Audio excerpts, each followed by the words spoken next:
Hello everyone, good evening, and welcome to our first stream for 2026. A very happy new year to all. It seems my model has died. Okay, hopefully it's alive now. But we are starting off not with a bang really, but more of a very quiet start, shall we say. So, my model apparently does not like it, but I'm turning someplace else. Anyways, let's start with a congratulations first to Dex for getting first for the 9th time and for the 26 bites, of course. And then, of course, we have Chicken. Good evening, good evening. Thank you for the 15 bites. Can you guys hear me, by the way? Is the audio okay? Can you hear me just fine, even when my voice is super low? I hope you still can. Also, Ritz, thank you so much for the bite, for the 12 bites. Free loyalty card. 99,999 more to go. Neo the One, good evening, and thank you for the 2 bites. You now have a warranty with Eternal Unlife. Furlu, good evening. This is your, let me see, your 23rd bite. So, thank you. And then we have, let me just check, Canolis for the 36 bites. And let me see, just an announcement, by the way, just a heads up, the alerts have been muted. I purposely did that so that it will not jar the ears of anyone who is listening to the stream, because it is supposed to be an ASMR stream, so we will avoid unnecessary loud noises. All right. Saucy Jose, thank you so much for the 3 bites. And Lineage, thank you so much for the 52 months. And good evening and a happy new year to you. Well, actually, a very happy new year to everyone. And thank you for the 7 bites as well. Now, before we start with anything, we need to verify first. How is the audio? Can you hear me just fine? Is the background music interfering with my voice? Or is it okay? It is crisp. All right. That's good. Background music is okay. All right, that is very good to know. So you might be wondering why ASMR? Well, more often than not, New Year is often like loud and noisy, with all of the celebrations going on. But it is already January 6th. So I wish to greet everyone a very happy belated New Year.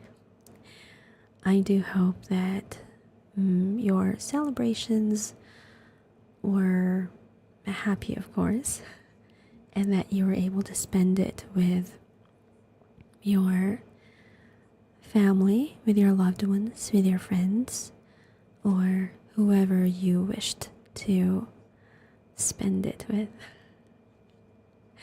So as you can see, I have, if you look at the background, the snow is gone. I have opted to remove the snow, and the Christmas decor is gone as well.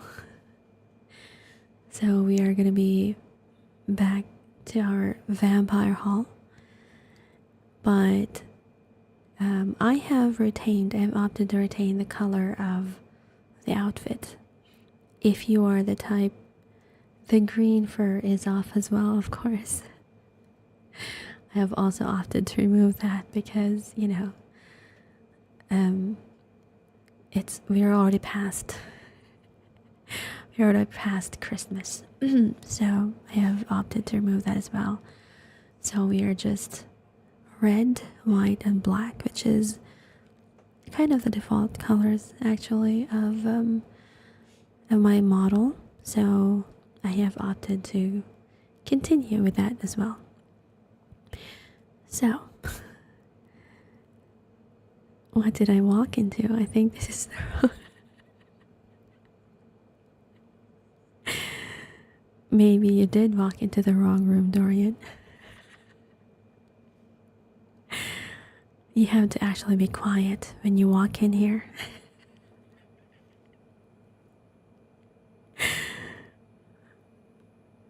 Nobody is allowed. Sorry for intruding. Yes, you're gonna have to lower your voice when you come into the room because everyone is just relaxing. Cranking my volume up. Is my voice not okay, or is the mic volume okay? Are you guys able to hear me like properly? Like, can you distinguish what I'm saying? My little leaflet says this is the room though. I'll take a seat. Please do take a seat. We're all just grabbing our drinks or perhaps a snack. Sit back and relax. You're good? I just want to hear it louder. All right. Also, it would be good if you use headphones, probably, to make it more immersive, I guess would be a right term to use. Have it be more immersive, so it's better to use headphones. Now, right now I just have a one mic setup, but later down the line I really hope it doesn't stub her. Why would you think that, Dorian? Why would you say that? Did you know that I actually just stubbed my toe? I think it was yesterday. I was walking out of the bathroom, and if you guys were here on my birthday stream when I was unboxing the gifts that I received, you will remember that I received a cat rug, a black cat rug that was given to me by Mafia Aunt. And hello, Pony. Good evening. A happy new year to you. Never went over. Indeed, I have the most impeccable timing, is it not? Pony is actually a cat. Is that true, Pony? Are you actually a cat?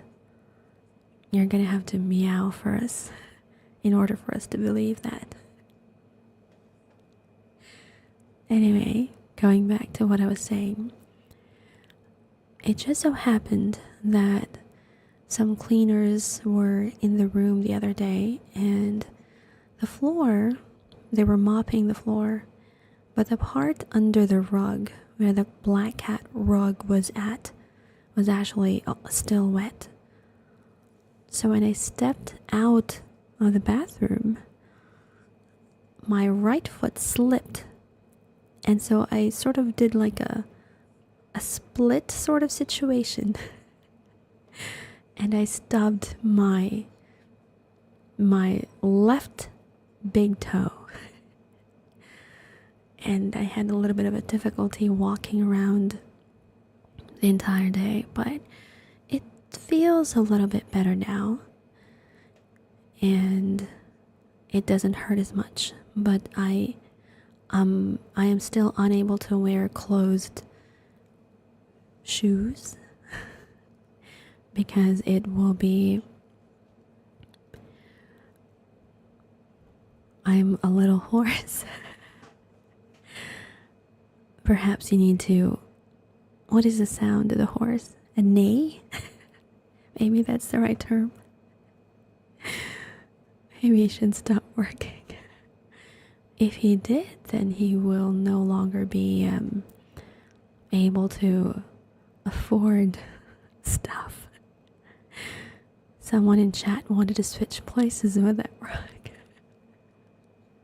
No, you definitely...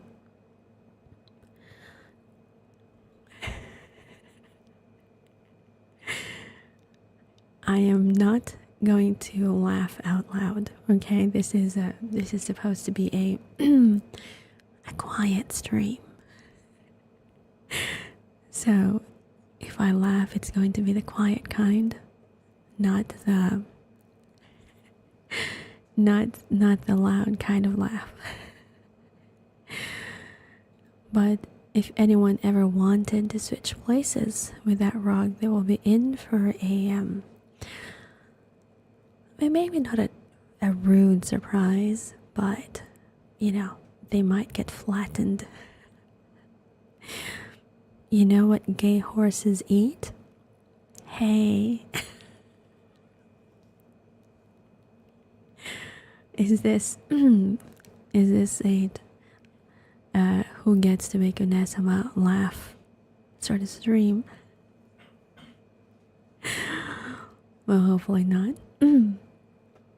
But yeah, I have been playing most of my well, not most, actually all of my previous streams have been playing chaotically. Playing well, either it's Puyo games or ARPGs, so you guys know.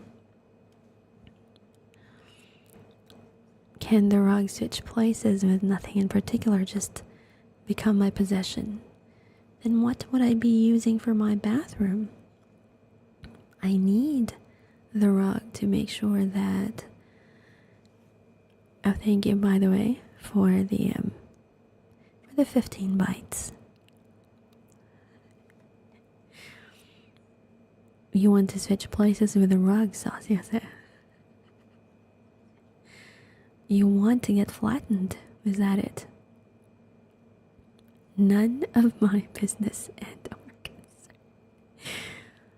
Is it because the rug is a cat-shaped rug? Is that the reason why you're choosing to want it in your possession?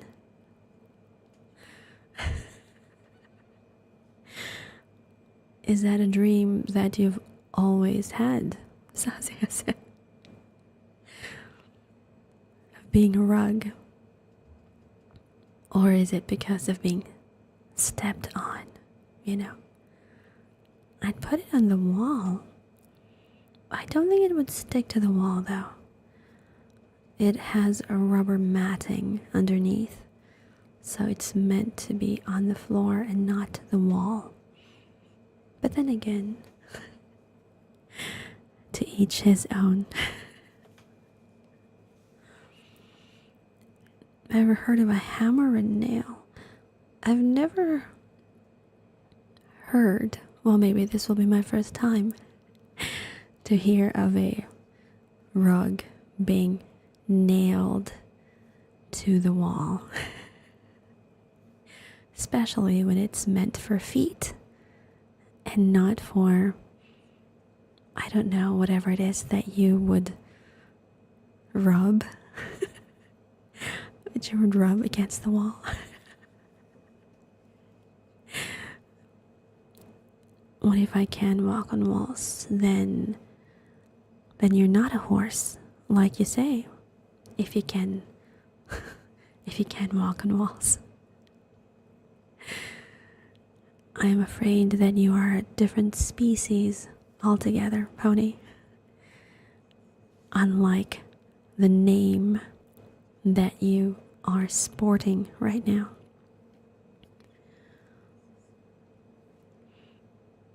Secret identity? I didn't know Pony had a secret identity. He's a magic horse. Can you turn yourself into any type of creature? Or can you just make your hooves stick to the wall? Furlough, there is no more Yeti snowman to spawn. I have already removed them because, well, the snow is already gone and the Yeti snowman have already melted away. So there's no longer any Yeti snowman left. Sticky hooves. Sticky from what? A secret agent. Hello, Mr. Big Boss over on YouTube. Happy New Year to you as well. And I am doing well, and I hope you are too. We are starting the new year with a very quiet and relaxing stream. We are not starting the new year with a bang. We are starting the new year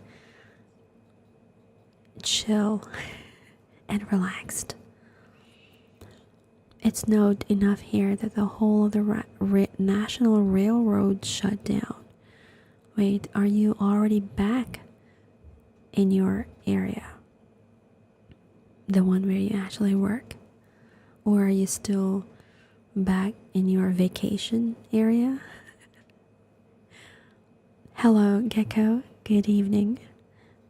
Thank you for the 27 bites.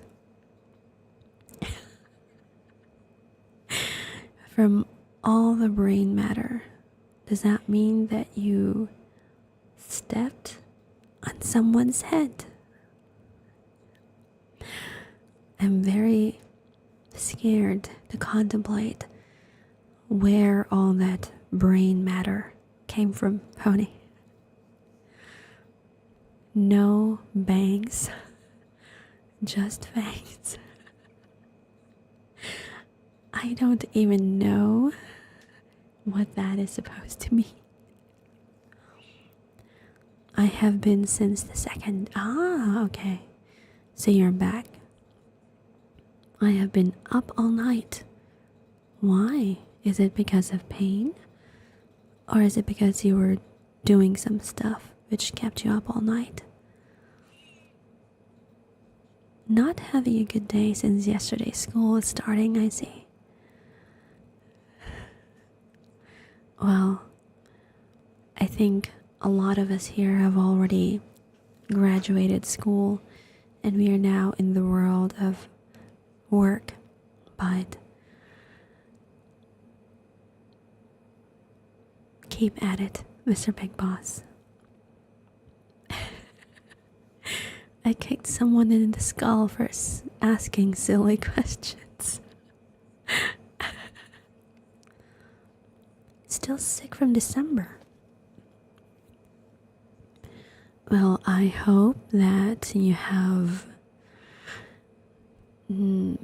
taken the necessary medicine so that you can get better as soon as possible.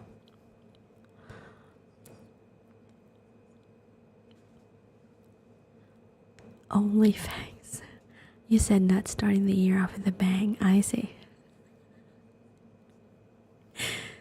So we are only starting. We are starting only with fangs and not bangs. I see. Pain from back and puppy. You have a puppy. Did you get a puppy this Christmas, or has the puppy been with you for a while? Puppies usually are very active and they require a lot of exercise, so you may have to walk them a lot in order to get them to cool down, relax, or something like that. I have been working since 6 years old.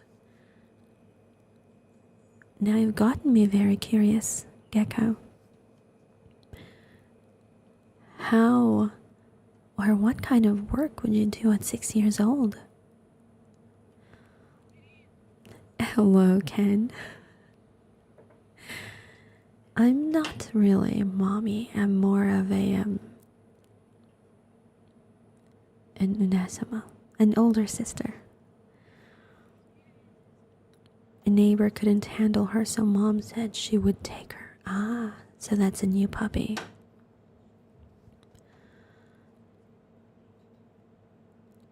In the sheet metal factory.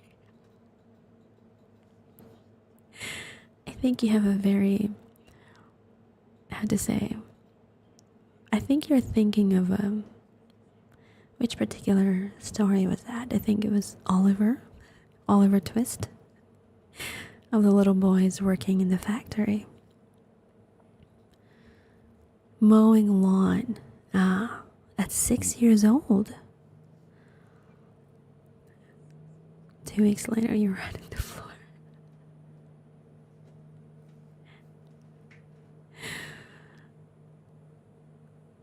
Are you using, what kind of, were you manually mowing the lawn, or were you using a lawnmower? At 6 years old, you must be like a small child. How do you go about pushing the lawnmower? Hello, Bethernil. Happy New Year, and thank you for the 24 bytes. Welcome in, welcome in. We are starting the perfect timing. You just bought new headphones. Well, this is definitely the perfect time to use those new headphones of yours. I do hope the volume is pretty okay, or perfect for relaxation. So then I'll call you Nesan. Yes, you may do so. with a pair of tiny scissors. This reminds me that I have a set of like a nail cleaning set, and there's like a little tiny scissor that goes with it. Mom would start the lawnmower, then I would take over. Was there ever a situation, Gecko, where the lawnmower kind of took over and you couldn't control it? Like it became like a runaway lawnmower. You know, where instead of you pushing the lawnmower, it was the lawnmower dragging you. Take over the world with a tiny pair of scissors, yes. I'm playing the Wuxia game while listening to ASMR. What a bliss. I am very glad that I can provide you with some ASMR bliss, Bethernil. No, okay. That is very good to know. By 8, I could start the lawnmower. That means that you have... How would that even work? That is a question. That is a very big question that I would like to know as well. Especially, well, maybe it's a small lawnmower. Hello, Lobski. Good evening. A happy new year to you. Welcome in, welcome in. How was your New Year's Eve? Well, like all New Year's Eve, it's always, well, at least here in the Philippines, we celebrate New Year with a bang. Very loud noises. We have fireworks. And of course, people will also turn on the lights and the horns for their cars. Lawnmowers don't have a driving motor. What do you mean? A pull start lawnmower, like the... Well, I'm trying to imagine what that's like. You spent yours asleep. Were you not awakened by fireworks or something like that? I was not tied to the tree, Pony. That was a long time ago. Best way to spend New Year? In a very loud area? Or do you mean by sleeping? I wonder if this person get paid for this lawnmower job thing. Well, Gecko says that he started working, and since it's a job, I am going to assume that he got paid for it, or something like that. A pull start lawnmower only has a motor for the blades at the bottom. So that's why there's no chance of you getting dragged. I see.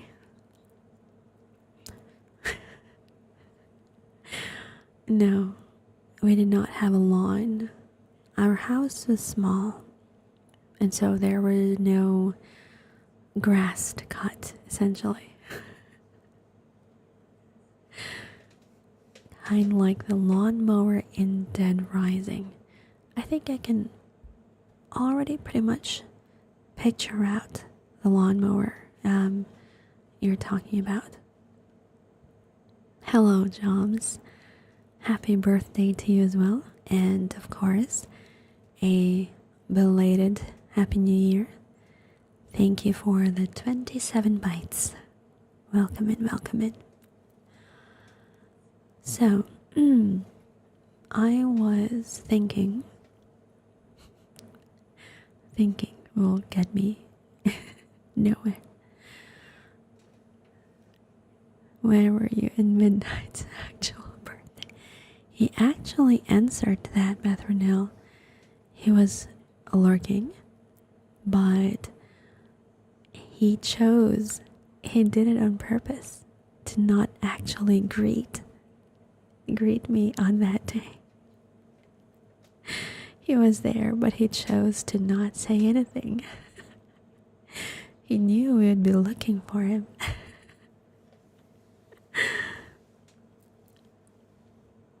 Not always. There are versions that have a drive mechanism to move the mower forward, especially for use in larger lawns, so the person using it does not have to push it as much. Ah, I see.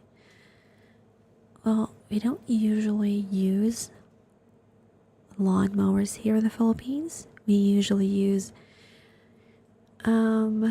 something called a bolo, which is like kind of like a blade, a curved blade. Like it's like a scythe, but very short handle. It's very tiring work because essentially the person who is cutting grass is bent over and they're neither standing up nor are they sitting down. So they're just bent over, cutting the grass, sweeping their something like a sickle, yes. I think something like that. Sheep are the best lawn mowers. Well, if you're living in the suburbs, Lomsky, or in the city, I don't think you'd have the chance of having sheep available as your lawnmower. And it might take a while for them. If you did have sheep, it might take a while for them to go through the grass, and it might not come out equally.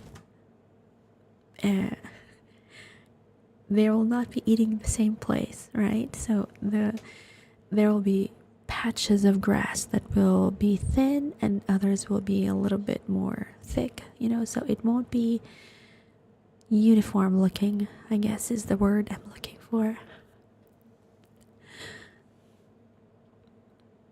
Anyways, I think I forgot where my water went. So I was thinking, as a way to start the new year, especially because you guys are hopefully on your headphones, so you can listen to different kinds of stories, yes? So we will start with Hello Devil Babayab. Welcome in. So we are going to start with a little, not necessarily horror story, or it might be, depending on, how it's read. You're using a new headset. Perfect. So, if there is any story that you would like for me to read, you're welcome to send it on Discord. Just post it on general. But for now, we are going to start with a story from a thread called No Sleep. So it's kind of the opposite, really, because we are doing ASMR and yet we are reading horror stories. Yes, but with sheep you don't need to go to any effort to mow the grass. They do it too, and also add fertilizer to it. They also flatten the ground out nicely too. I knew people who used them in horse racing tracks in the off season to keep them maintained. I'm sure that there will always be places where using sheep will be the most efficient and cost-effective way. implanting midnight voice in my brain. So shall we start then? This is going to be, let me just check the story, how long it is. It's actually, well, not quite long.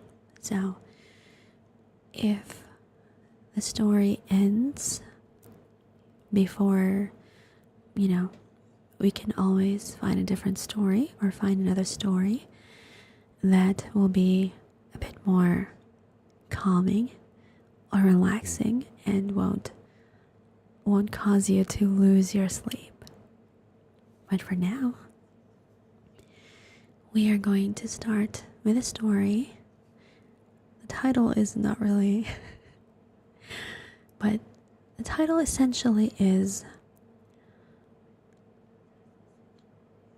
let me just adjust some sound settings, shall I?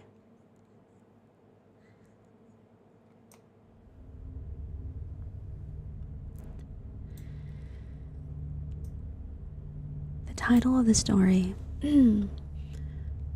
is, if you ever see a gas station that says last stop for 70 miles, keep driving. A story about vampires? I'm not really sure.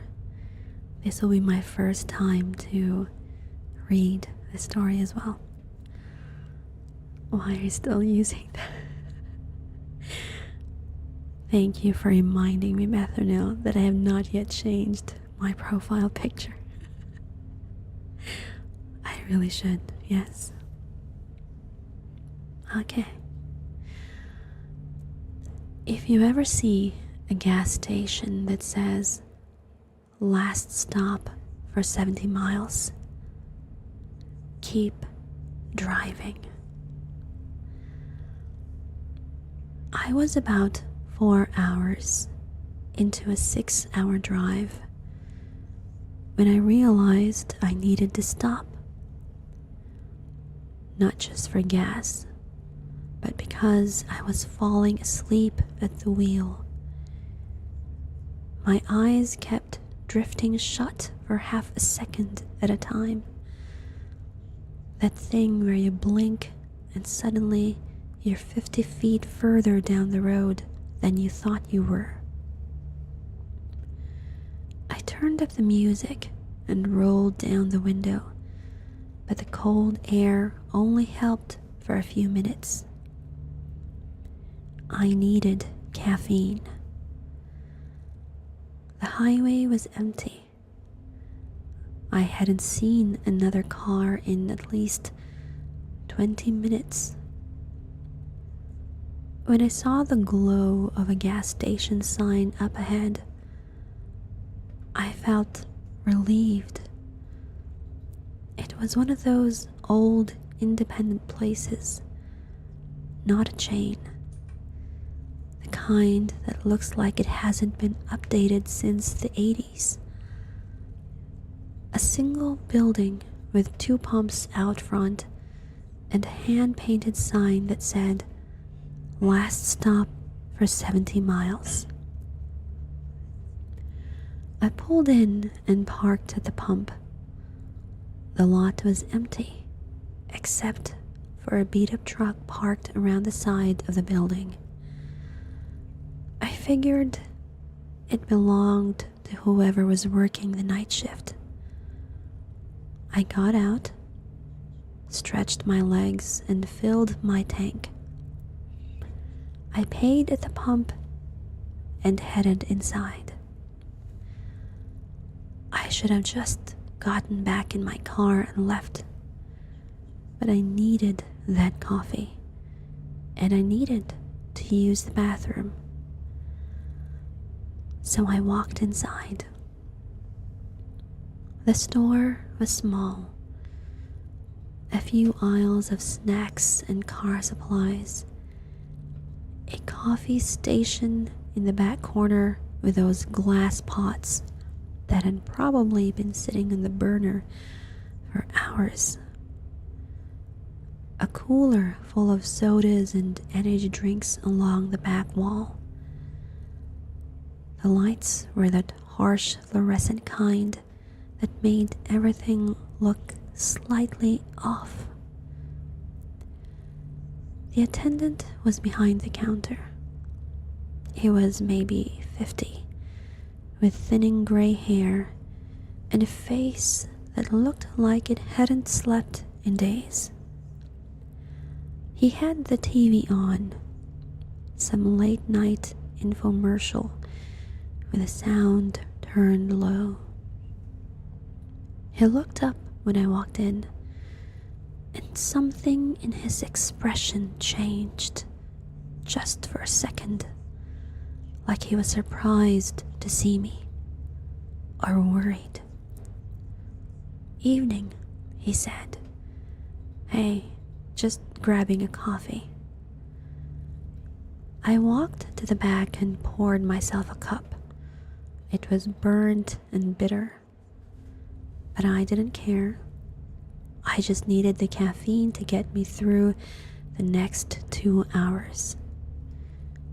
I grabbed a candy bar too and brought everything to the counter. The attendant rang me up slowly. He kept glancing past me toward the windows, toward my car. "Driving alone?" he asked. "Yeah." "Long trip?" "Few more hours." He nodded, but didn't say anything else. He was staring at the window again. I turned to look, but there was nothing out there. Just my car at the pump, the empty highway beyond. "Something wrong?" I asked. He looked at me for a long moment. Then he slid a piece of paper across the counter. A napkin. He had written on it in pen, "You're being followed. Don't go back to your car." I stared at the napkin. Then I looked back up at him. His face was completely serious. "What are you talking about?" He held up a hand. "Keep your voice down. Look at the monitor." He pointed to a small security screen mounted on the wall behind the counter. It showed a black and white feed of the parking lot. My car was there, and someone was standing next to it. My stomach dropped. The figure was on the passenger side, just standing there facing the store. I couldn't make out any features. They were wearing dark clothes, and their face was in shadow. I spun around and looked out the window. There was no one there. Just my car. Empty lot. Nothing. I looked back at the monitor. The figure was still there, standing in the same spot. "What the hell?" I whispered. "It doesn't show up when you look directly," the attendant said. "Only on the cameras. I don't know why. I don't know what it is. But I know what happens to people who go out there when it's waiting for them." My heart was pounding. I looked out the window again. Nothing. Back at the monitor. The figure had moved. It was closer to the front of my car now, still facing the store. "This is insane," I said. "This has to be some kind of trick." "I wish it was." He reached under the counter and pulled out a folder. Inside were printed news articles, missing persons reports, headlines about bodies found on the highway. 4 people in the last 8 months, he said.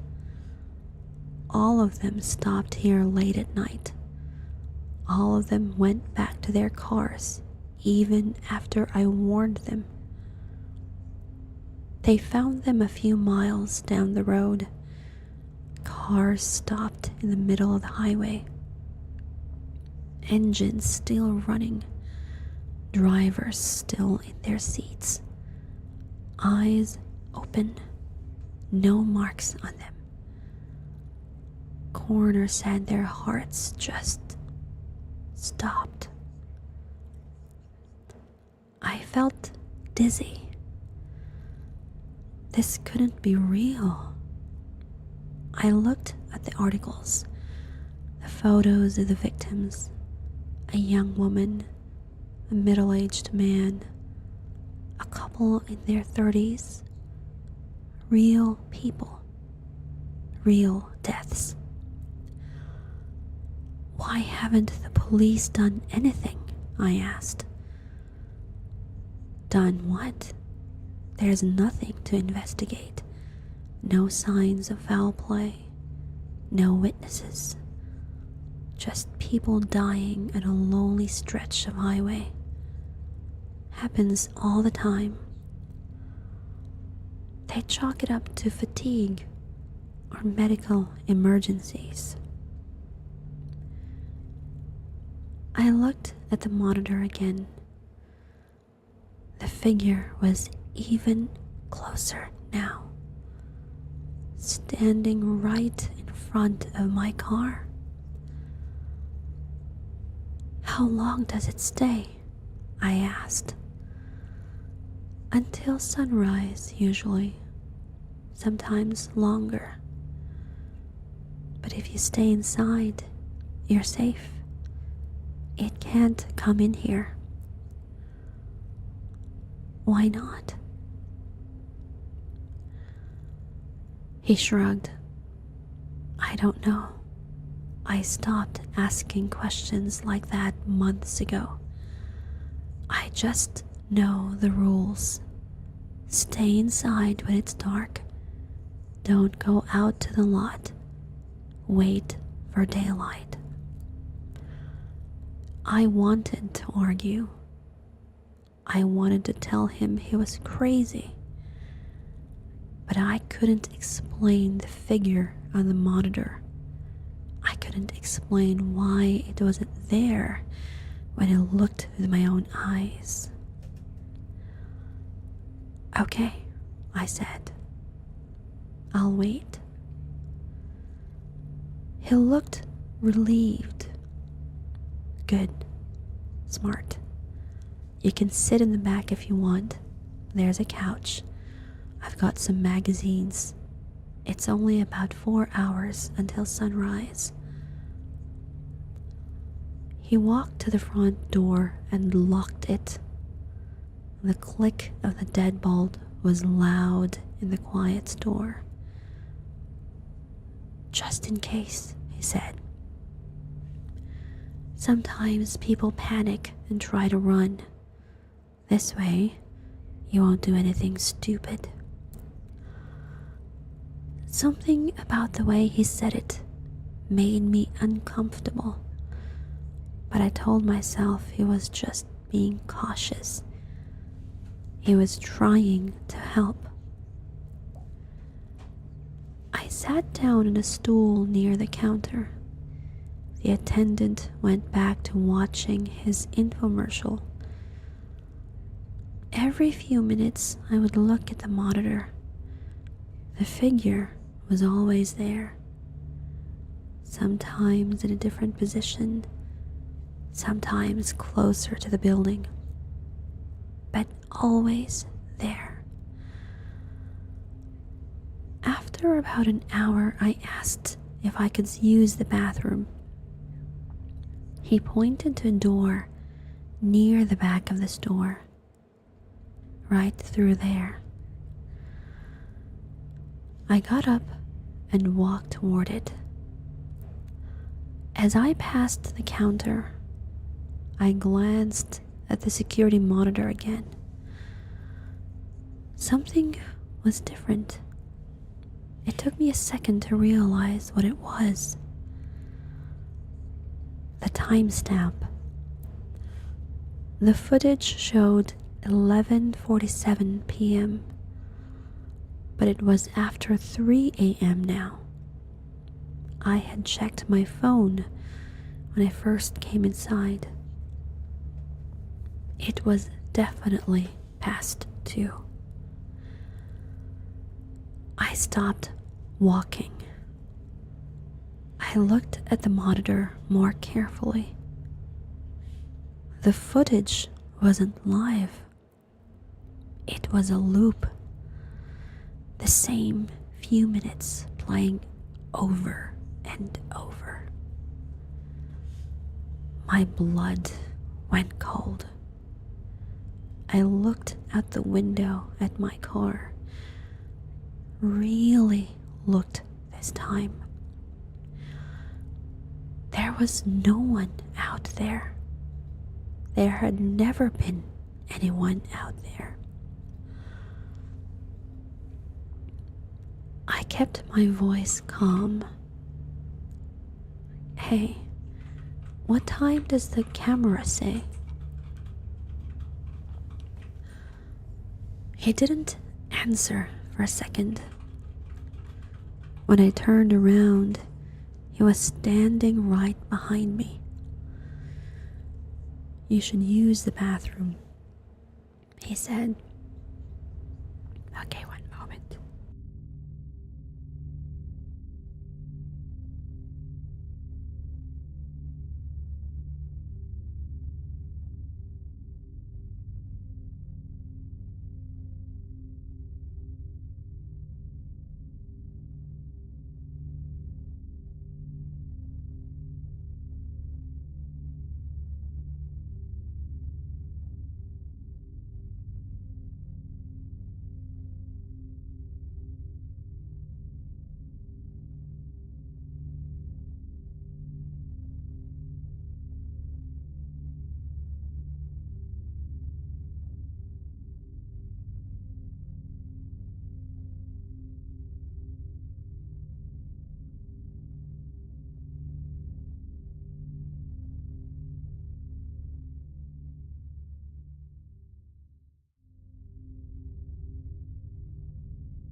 Okay, I'm back. My apologies. My throat decided to die on me. So where were we? He didn't answer for a second. When I turned around, he was standing right behind me. You should use the bathroom, he said. His voice was different now, flatter. You've been holding it for a while. The timestamp is wrong, I said. The footage is old. His expression didn't change. He just stared at me with those tired eyes. You saw the articles, he said. You saw what happens to people on this highway. Those could be from anywhere. Anyone can print those out. He took a step toward me. I took a step back. You should stay, he said. It's not safe out there. I looked at the door. Locked. The deadbolt needed a key from this side. "Where's the key?" I asked. "I can't let you leave. Not until morning. For your own safety." I backed up further. My hand found the door handle to the back room. I pushed it open and stepped through. It wasn't a break room. It was a storage space. Dim light from a single bulb. Shelves lined the walls. And on the shelves were boxes, dozens of them, each one labeled with a date. I opened the nearest one. Inside was a wallet, a phone with a cracked screen, a set of car keys, a driver's license. The photo showed a young woman, blonde hair, smiling. I recognized her face from the articles. I opened another box. Different items, different license. The middle-aged man. He hadn't been warning those people. He had been taking them. I heard footsteps behind me. I turned around.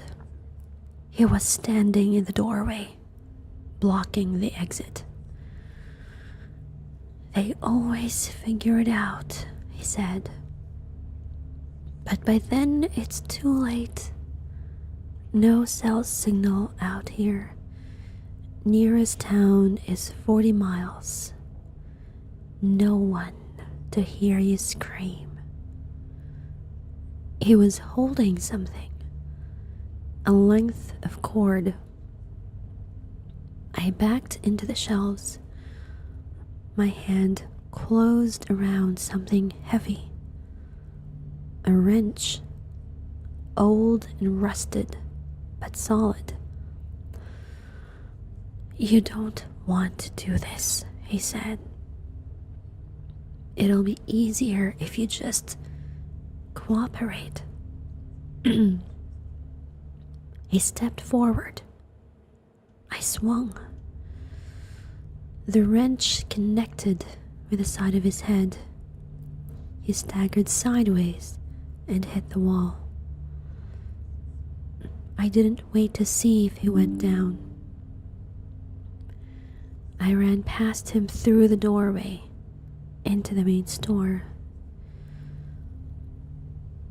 The front door was still locked. I grabbed a stool from the counter and swung it at the glass window. It cracked but didn't break. I swung again. Again. I could hear him behind me, getting up, cursing. A third swing went through. I knocked out the remaining glass with a stool and climbed through the window frame. Shards cut my arms and legs, but I didn't care. I dropped onto the pavement outside and ran for my car. My keys were still in my pocket. My phone was still in the cup holder where I left it. I got in and started the engine. In the rear view mirror, I saw him stumbling out through the broken window. I floored it. I drove for an hour without stopping.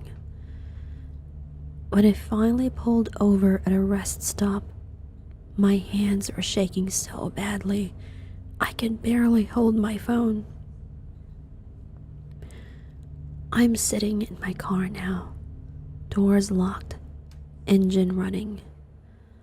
I called 911. They were sending someone to the gas station. They told me to stay where I am and wait for an officer to come take my statement. I kept checking my mirrors. I keep expecting to see headlights behind me. The sun is coming up now. I can see the sky turning gray on the horizon. I should feel relieved, but I don't. Because when I climbed through that window, when I ran to my car and looked back at the store, I saw the security monitor through the broken glass. The figure was still on the screen, standing in the lot. But it wasn't by my car anymore. It was standing exactly where I had been standing when I broke the window. I don't know what he had playing on that monitor. I don't know if it was really a loop or something else entirely. I don't know if he made it all up to scare people into staying, or if there was some truth buried under the lies. All I know is that I'm never driving this highway again. And if you ever see a gas station sign that says last stop for 70 miles, keep driving. Whatever is waiting there, you don't want to find out.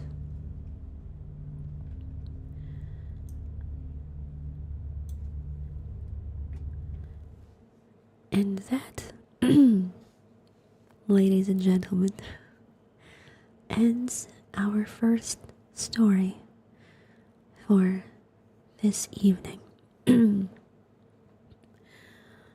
Thank you, by the way, Sir Knight Natsu, for the follow.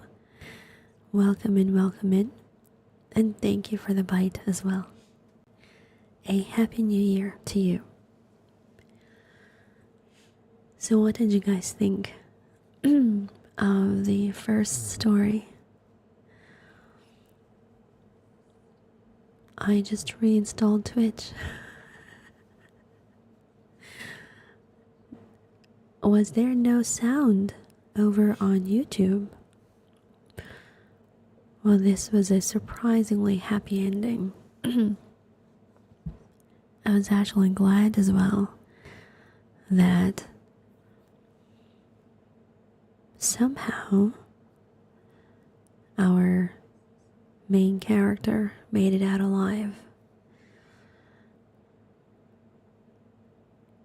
More like a delayed chat on YouTube. Fair enough. There is a delay because the stream that you see over on YouTube comes from the Twitch side. So there is a bit of a delay. Understandable.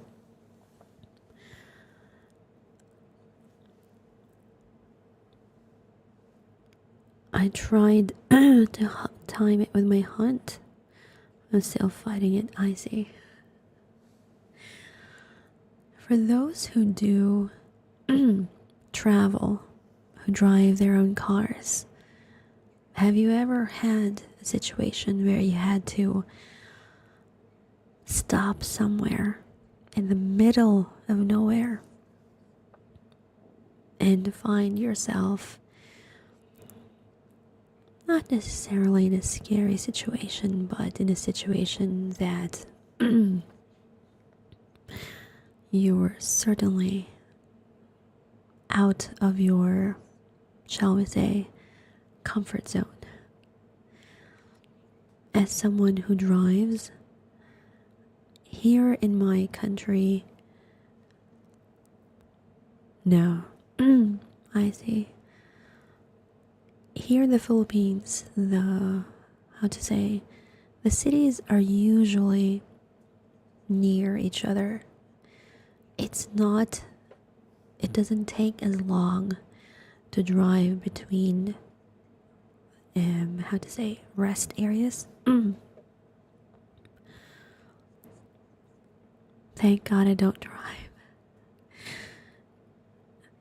The thing is, Sirzat, once you learn how to drive, it's very difficult to take public transportation again. Once you learn how to drive and you know, or you have your own car that you can drive, it's pretty difficult to take public transportation again. Mostly because of the convenience that you get, or that you, yeah, I guess that's the right word. Because of the convenience that you get when you drive your own vehicle. Is it like drive in the middle of nowhere? Not going to the middle of nowhere, but when you're passing through the middle of nowhere and you accidentally, I don't know, either have a breakdown in your vehicle, or there's an emergency situation that you have to stop somewhere. Between Yuma and San Diego is long. Since the US is a very, very big country, I'm assuming that there are plenty of places where there's basically just long stretches of highways where you can literally see nothing. And all you see is just the road ahead of you. And the prospect of driving that empty stretch of road in the middle of the night is scary. Hence why, as somebody who drives, who travels sometimes, not all the time, but sometimes I do travel between cities when I'm going to my hometown, I never drive at night. Well, I'm not allowed to drive anyways. I'm not allowed to drive long distance, essentially. It's only the guys in the family who are allowed to drive long distance. The women are not. Or maybe it's just me, I don't know. Hello, how are you? Good evening, thank you. The trick is to live in a small town. That is true. You can go everywhere on a bike. Well, what if it were not a, how to say, it's not a flat area where you have to climb, or there are hills that you have to go through. Dark road, heavy rain, thunder, fogged road, the scariest I've ever drove. That's also very scary. If it's nighttime, it's raining, it's foggy, and there's thunder. That is like the perfect recipe. That's like the perfect recipe for a horror movie waiting to happen. Which is why the only time I've ever driven long distance, the furthest I've driven long distance was only about 3 hours. And I think I started out right after lunch, and I was I was able to reach my hometown still pretty light. There was no, it wasn't dark yet.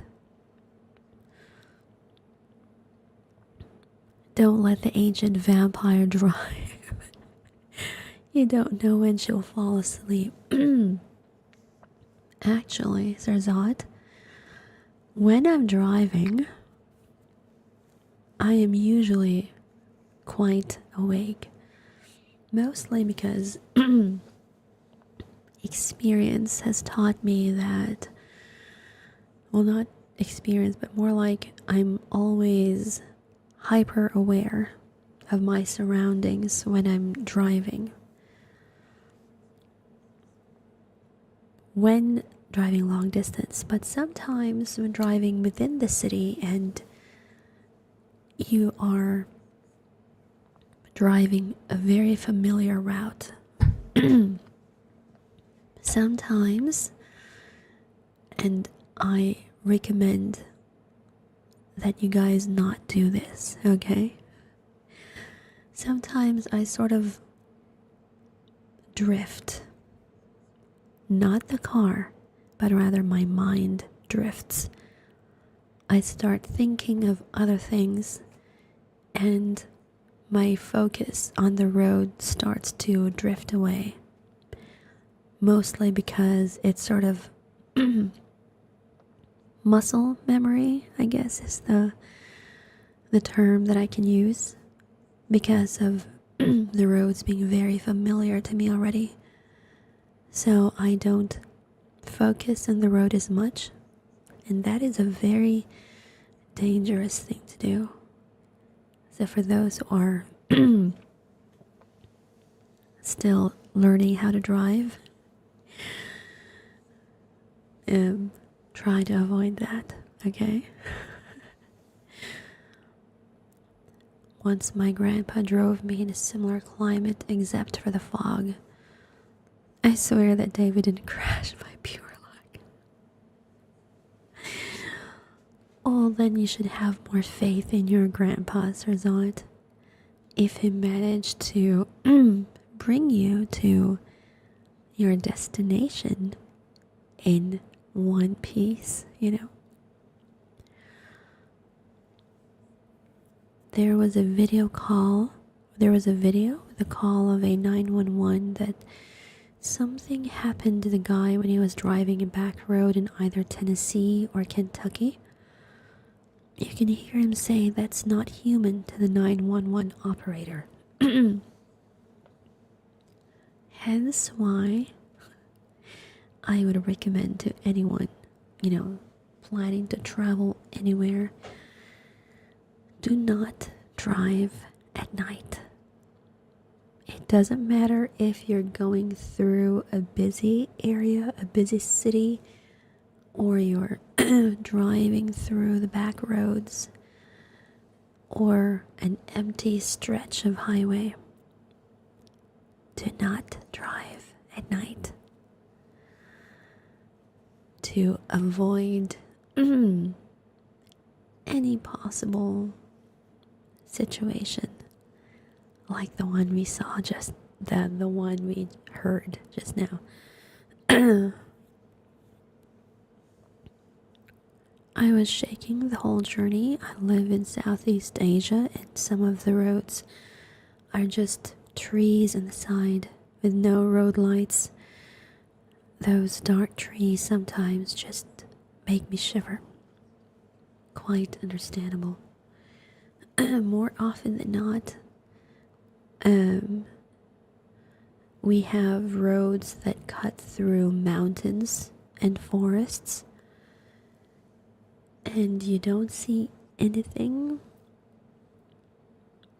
ahead of you or even on your side. I remember the scariest I've ever felt, the most scared I've ever felt was I was on the back of a small vehicle, kind of like a pickup, but a small one. It's not very common in big countries, but in small countries like the Philippines, it's kind of like a very small pickup. And my brother was driving. But the thing is, there were a lot of stuff that he was bringing in. And I wanted to go home with him. And I had Mafia sister with me, the youngest one. So he agreed to let us go with him on the condition that we would stay at the back of the vehicle, and all the stuff that that might get wet had to be inside the vehicle with him, and we were the ones sitting at the back. But the thing is, the back itself is completely open, like a pickup, but a small one. We have had people see real skinwalkers in a heavy traveled highway in Arizona 87 Beeline Highway, exactly.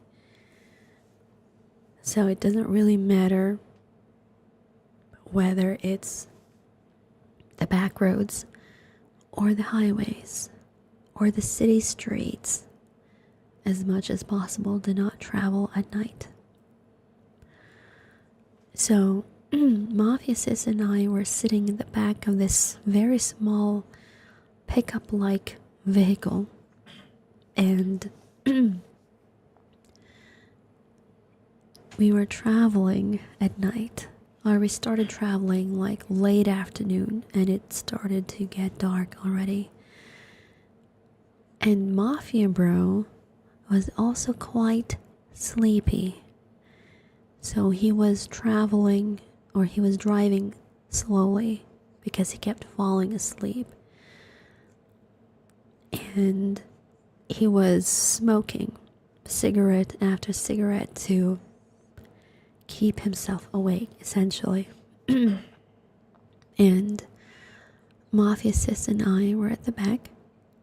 And of course, even our highways here are not really very populated, in between cities at least. There are small towns in between, but there are still plenty of trees and areas where there are no street lights. So, Mafia Sis and I were just clutching each other at the back of the small truck, hoping against hope that nothing jumps out at us, either from the street or from the trees above us when we pass through them. I told myself after that I would never travel at nighttime again in an open truck bed where you're essentially exposed to the elements and whatever creatures there might be hiding in the night. Yeah, in my case, we were traveling late evening and the highway didn't have any lights between towns. Now it turned into scary stories of travel. Let me just drink some water first.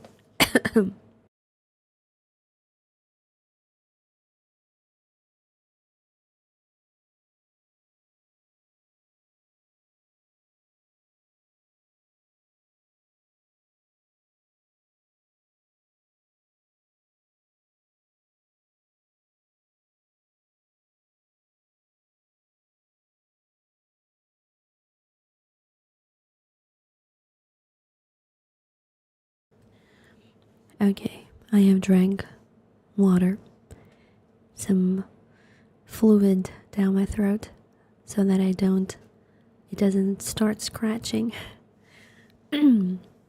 Okay. So, my next question for you guys, did you like the story? Would you like to read more scary stories or a different genre altogether? If you want, I can continue reading stories like those, or we can read stories that are a bit more, how to say, relaxing, I suppose is the word to use. That is a bit more tame. I don't know if that's the right word to use. A bit more scary. All right. Okay, since Gecko said more scary. Let's see. Okay, so you guys were talking about 911 calls, right? About a person calling 911 saying that there's something not human.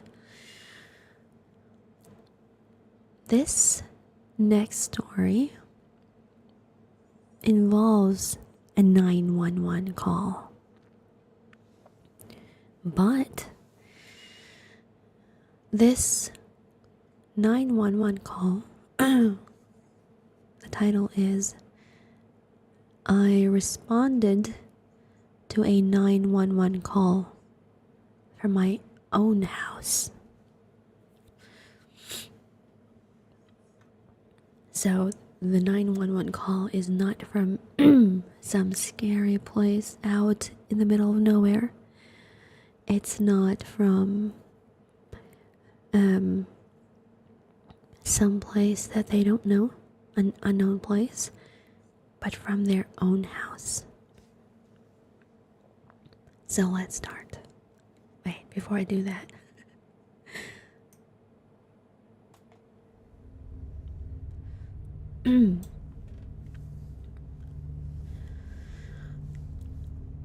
I responded to a 911 call from my own house.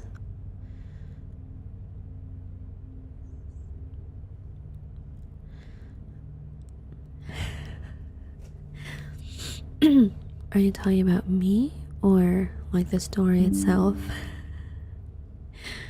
Because my house is not empty. There are plenty of people here, so I don't have to worry. But it is a big house, and sometimes people can leave and go with anyone not hearing. Hello, Luna 2025. Welcome in. Thank you so much for the follow. We are currently about to read a I guess a horror or suspense story involving a 911 call from my own house. Let's begin.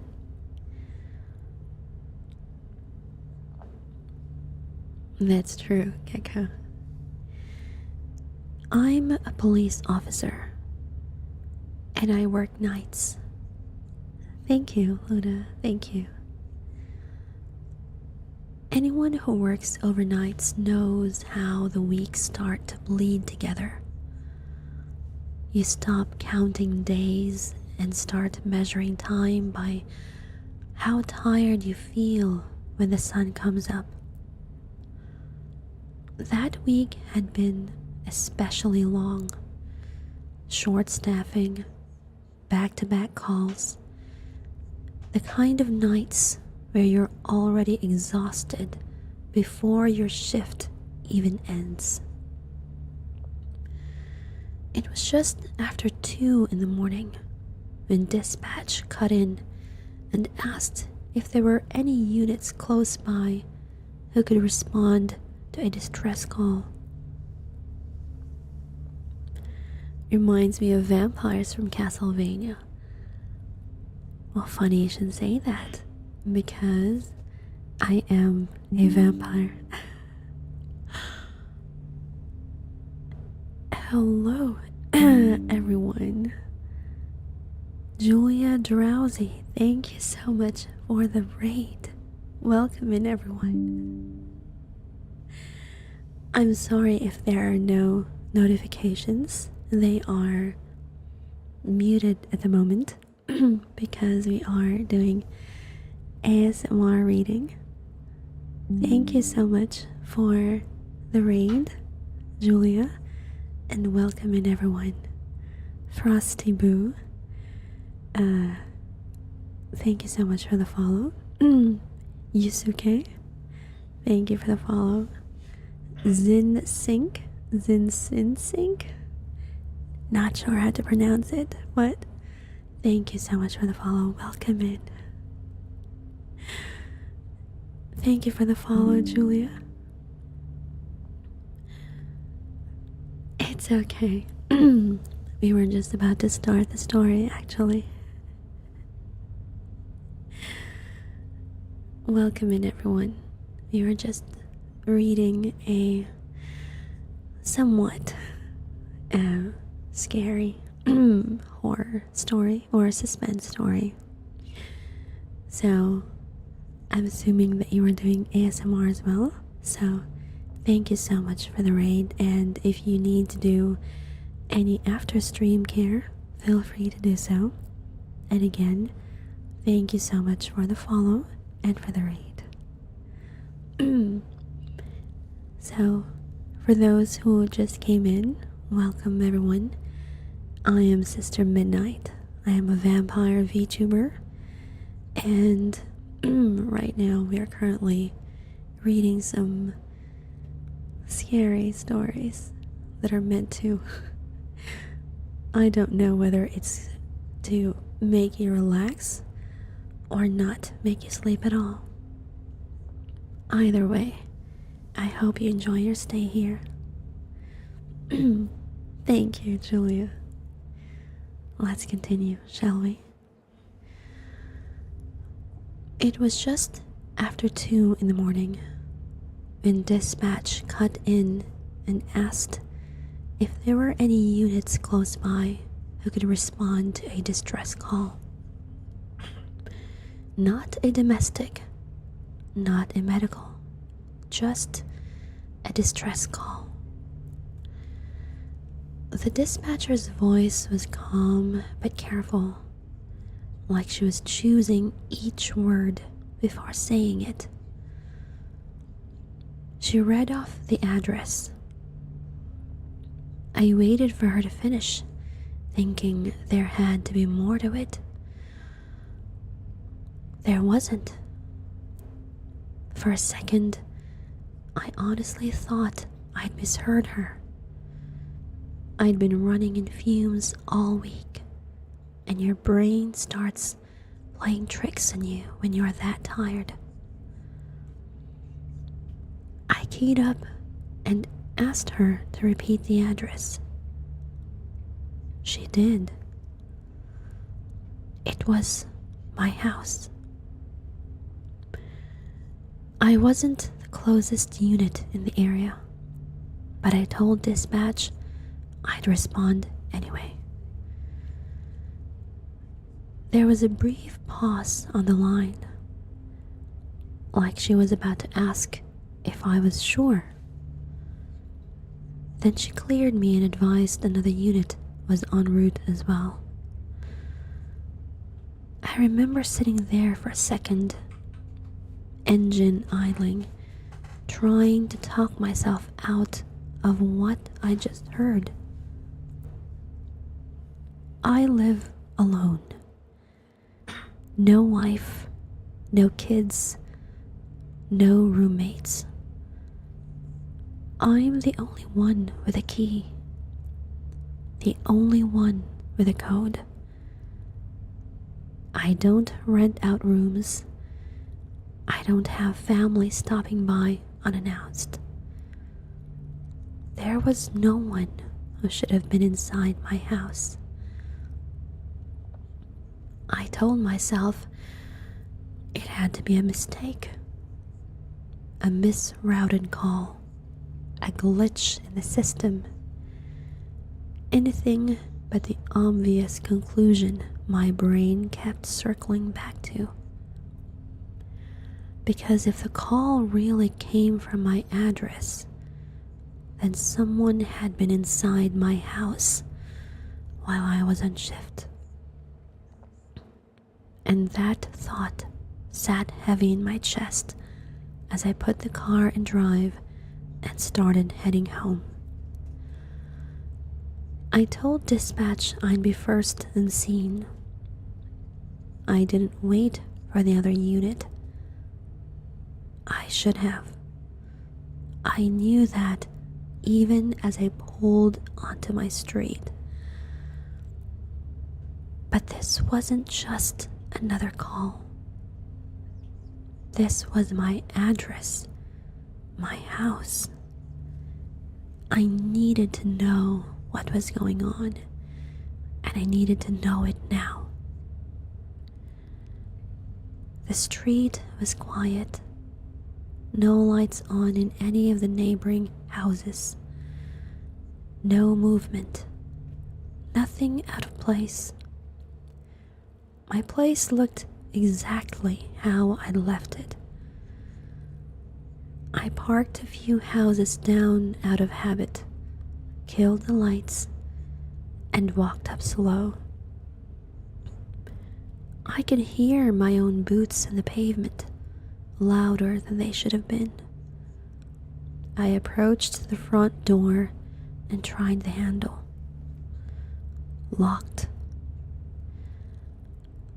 That stopped me for a second.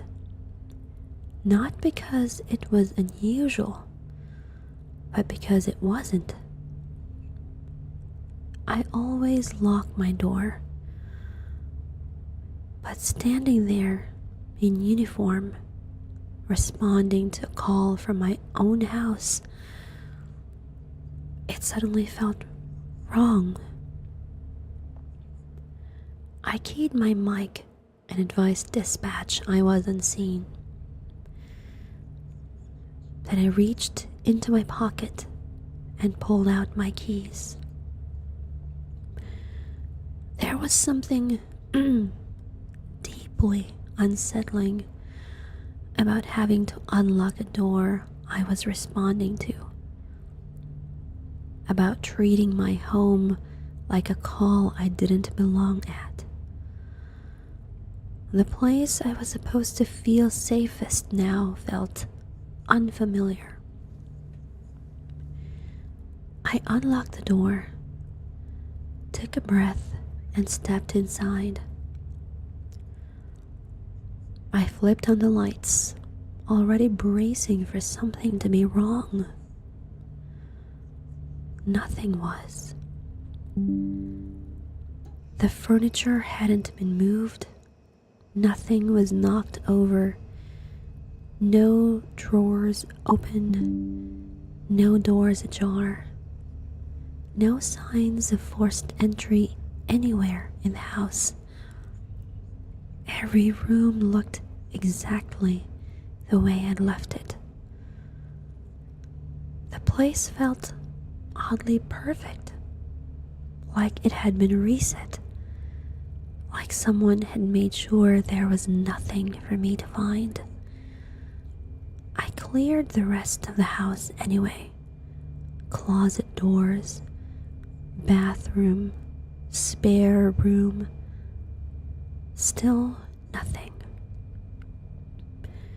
As I was finishing up, headlights flashed through the front door, the front windows. Another unit pulling up. I let out a breath I didn't realize I'd been holding and headed back toward the front door to meet them. The officer stepped inside, scanned the room, then looked at me. "You didn't wait for a backup?" he asked. Not annoyed. Concerned. Like maybe there was a reason I'd gone in alone. I opened my mouth to answer, and stopped. I realized he didn't know. He checked his notes again and glanced back at the door, then at me. "This your call?" he asked. I nodded. He frowned slightly and said, "Dispatch said the address was..." He read it off. My address. His expression changed when it clicked. We cleared the house again. Together this time. As strange as it felt to clear a place that was already empty, we did it anyway. Room by room, closets, bathrooms, the basement. Every space accounted for. There was nothing inherently wrong with the house. No damage, no signs of entry, no missing items, no explanation for the call. Just that feeling. The other officer eventually cleared the scene, and I locked the door behind us like I always did. The same routine, the same motions. I tried to convince myself that meant something. The drive back to the precinct was quiet. I kept replaying the house in my head, second-guessing everything I'd looked at, wondering if the way something sat on a shelf was how I'd left it, if a door had always opened that far, if the lights were on the same switches. That uncomfortable feeling you get when you leave your house and suddenly can't remember if you forgot something important. Only this time, I couldn't shake it. When I got back to the station, I wanted answers. I logged into the system and pulled up the audio from the initial 911 call. I pulled the call up in the system and put my headphones on. The file was short, just under 30 seconds. At first, there was nothing. No yelling, no panic, just the low hum you get when a line is open and no one's speaking. Then I heard breathing. Slow, controlled, close to the phone. A woman's voice came through,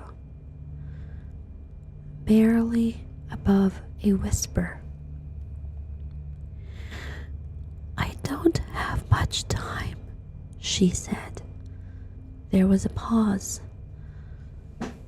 like she was listening for something on her end. "If you're hearing this," she continued, "it means he's gone." Another pause, longer this time. "Please hurry." The line went dead. That was it. No address stated, no name given, no sounds in the background that helped place her anywhere. No indication she knew she was calling emergency services at all. I sat there for a long time when the audio stopped, trying to make it fit into something that made sense. I live alone. No one should have been in my house. No one should have been calling me from there. And whoever that woman was, she wasn't panicked. She wasn't asking for help. She was warning someone. And somehow, That warning had been routed through my house, through 911, and straight to me. By the time my shift ended, I'd listened to the audio 3 more times. It didn't change. It didn't explain itself. I went home after my shift. Pulling onto my street, everything looked normal, quiet. The house looked the same as it always did. No lights on, no movement, nothing that stood out. I parked, walked up, and unlocked the door. I stepped inside, flipped the light switch, and tossed my keys onto the counter. I unhooked my holster and set it down the way I always did, out of habit more than anything. The lights went out. I stood there for a second, then flipped the switch again. Nothing. Not again, I muttered out loud. The house is old. This wasn't the first time the power had gone out. Usually the breaker would trip, and a quick reset fixed it. I pulled my phone from my pocket, turned on the flashlight, and headed toward the basement. When I reached the door, I paused. It was already unlocked. That made my stomach tighten for a second, but I shook it off. I must not have noticed it earlier when we cleared the house, or I'd forgotten to lock it after bringing laundry up. It had been a long week, and I was exhausted.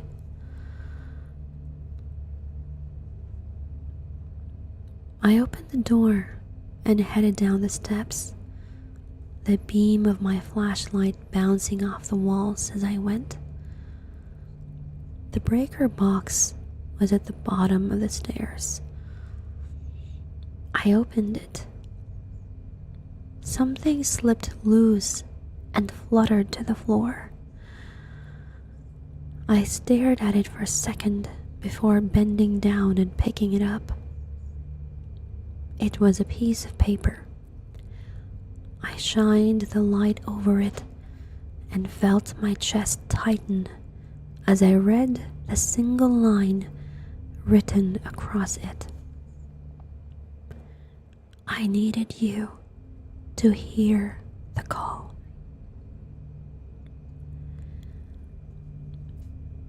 And that ends our second story for the evening. Hello, Beans. Thank you so much for the 11 bites. Meta for the 25 bites. Kaguya and Kaiju. Damn it. Kaiju? I don't know how to pronounce it. But thank you so much for the follow. Welcome in, everyone. Yes, indeed, Monkey. It is story time. I decided to start the new year, not with a bang, but with a little ASMR story reading. Hello, Rex. Thank you so much for the the 3 bites. Welcome in. Hello, Chan. Good evening, everyone. Who do you guys think sent the or who do you think made that call? The last line, the last part said, I needed you to hear the call. Damon, hello. Thank you so much for the follow. Welcome in. Hello, Beans. Happy New Year. By the way, Happy New Year to everyone else in chat as well. Those that have just come in, welcome. We were just reading some stories that are they're supposed to be ASMR, but somehow they're not making people sleep. unless of course you like to hear horror stories as your bedtime story, then by all means. Thank you, Damon, for the bite. Waldo, thank you so much for the bite as well. The women. So you think the policeman, the guy was a killer? Is that what you're saying? Hello, El Rocky. Thank you so much for the follow. Welcome in. Because the line said, I needed you to hear the call. For me, if you were to ask me, maybe it was, I don't know, a neighbor. Maybe one of his neighbors is actually secretly a serial killer who owns the house before him. Oh, that one too. That could be it as well. It did say that it was an old house and that most likely some other people lived in the house before him. It could be a spirit, yes. But if you're talking spirits, they usually would not be writing down on a piece of paper. Or maybe they do, I don't know. But what was the reason for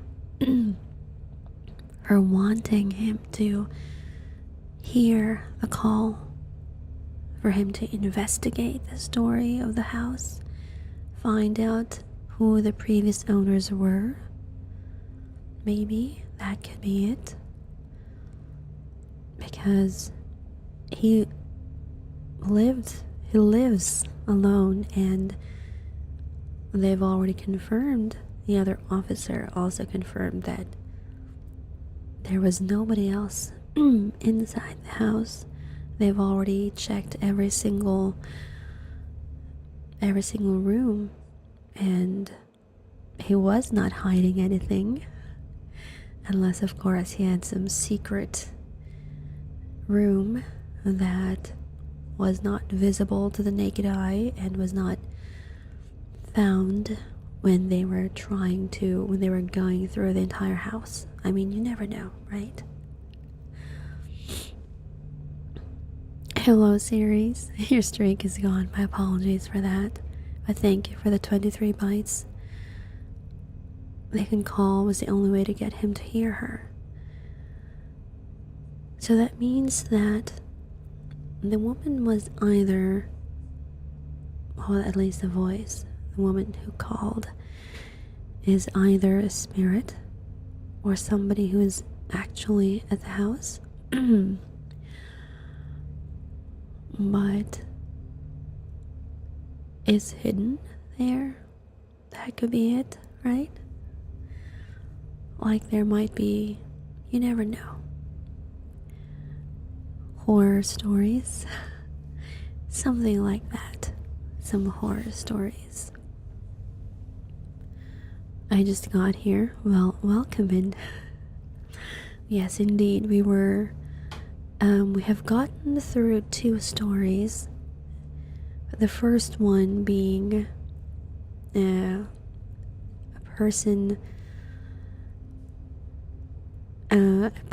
stopping by at a gas station in the middle of nowhere and somehow finding out that the station clerk may have something to do with some missing persons that have disappeared. Are we visiting abandoned morgues? No, we are not visiting any abandoned morgues here, series. We are just getting our heart rates up a little bit, I suppose. Not completely like relaxed, just, get it a little bit pumping. Have your hair raise a little bit. Okay, so I think we can do one more story before we head off to bed, shall we? I think I have one more story. I think I can read one more story. IRL stream with horror houses. Unfortunately, although I am a vampire VTuber, I am a very big scaredy cat. So, purposely going to old abandoned houses is not exactly my kind of jam, though I do love to watch not horror stories, but horror movies at night.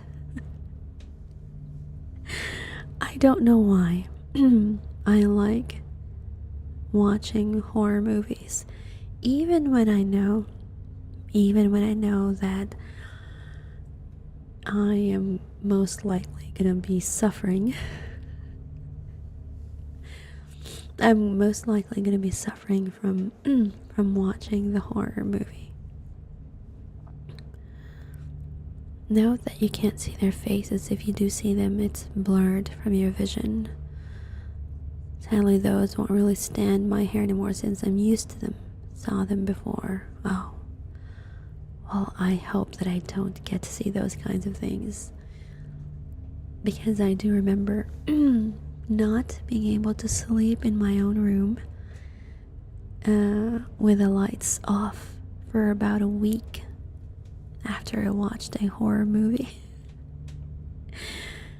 So for 1 week, I had to sleep with the lights on because I don't know if you've seen the movie The Grudge. I room with a real ghost. What do you mean, Gecko? What kind of ghost are you talking about? It's very, very rare. I doubt you would see them in their norm. That's true.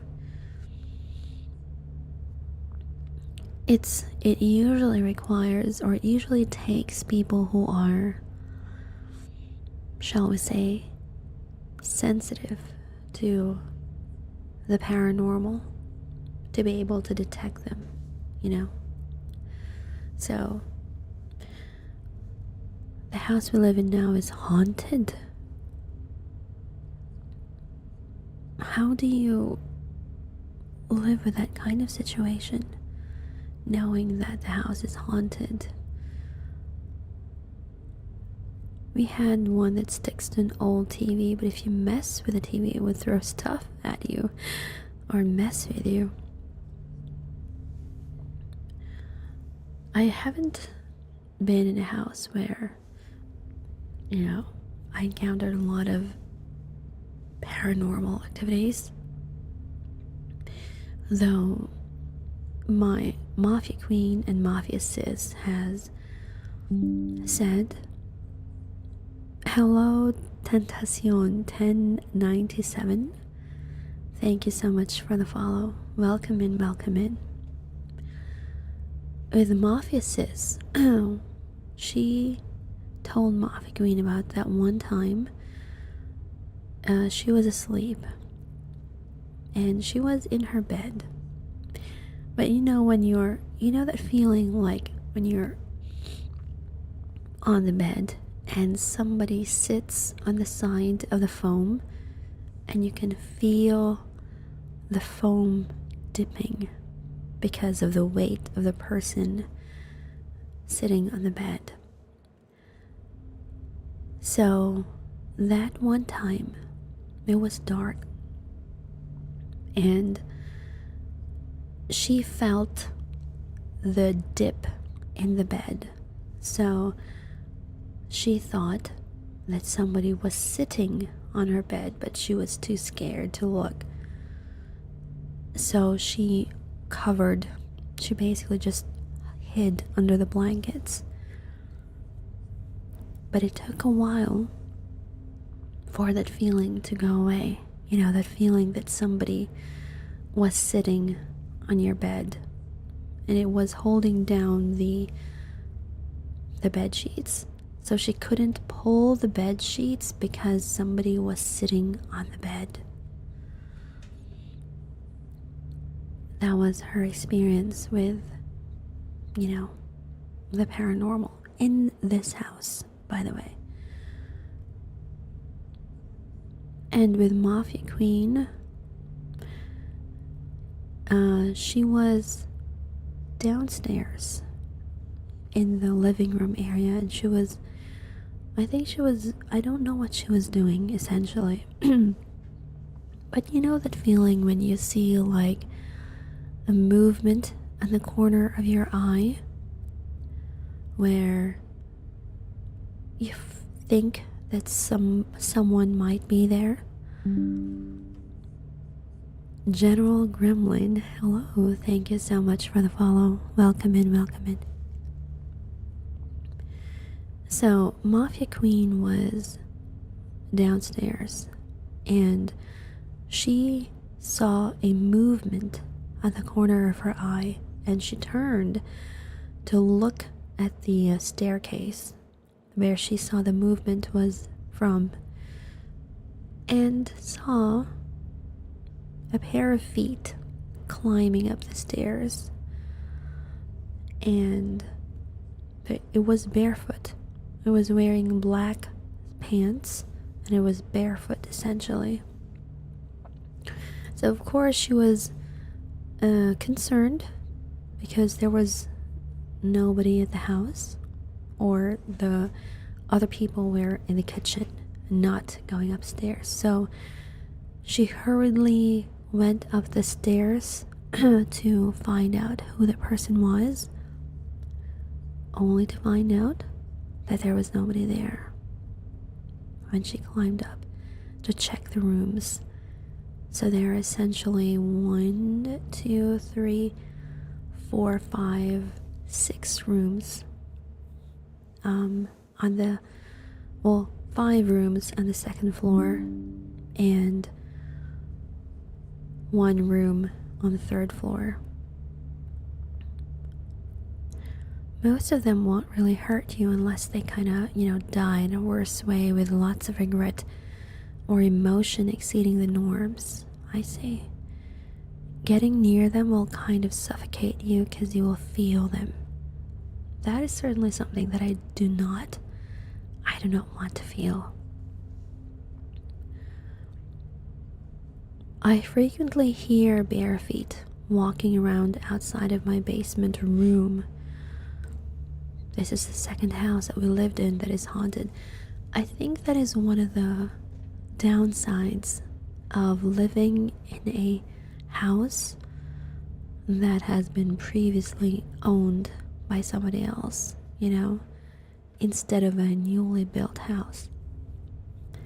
This house was also something that was previously owned by somebody else already.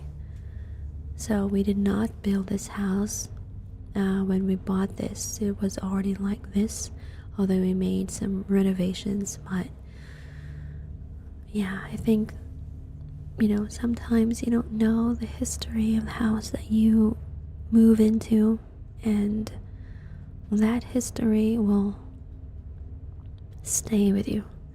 That they can happen in newly built homes too. That's true. But sometimes the things that occur may not be tied to the house itself, but maybe the location where the house is built. That could be it. One time I heard the footsteps rapidly approaching my room, and my instinct was to throw my baseball bat out the door.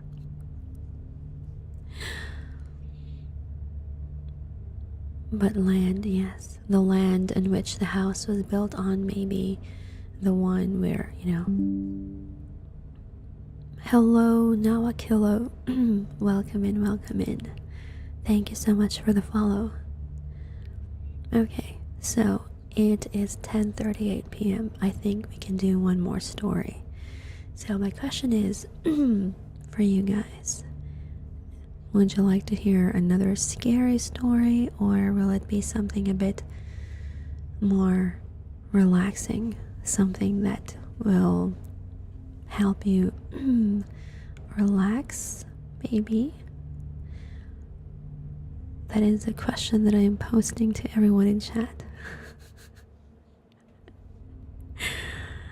Gecko is saying more scary.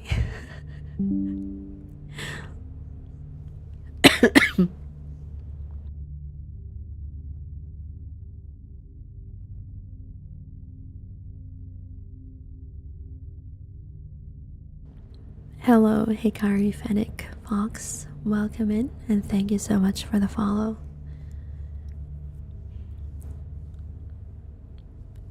Whenever I see ASMR, the first thing that comes to mind was popping sounds or licking sounds. That is true. It's the usual these days, but I do not have an ASMR mic, nor do I wish to do those.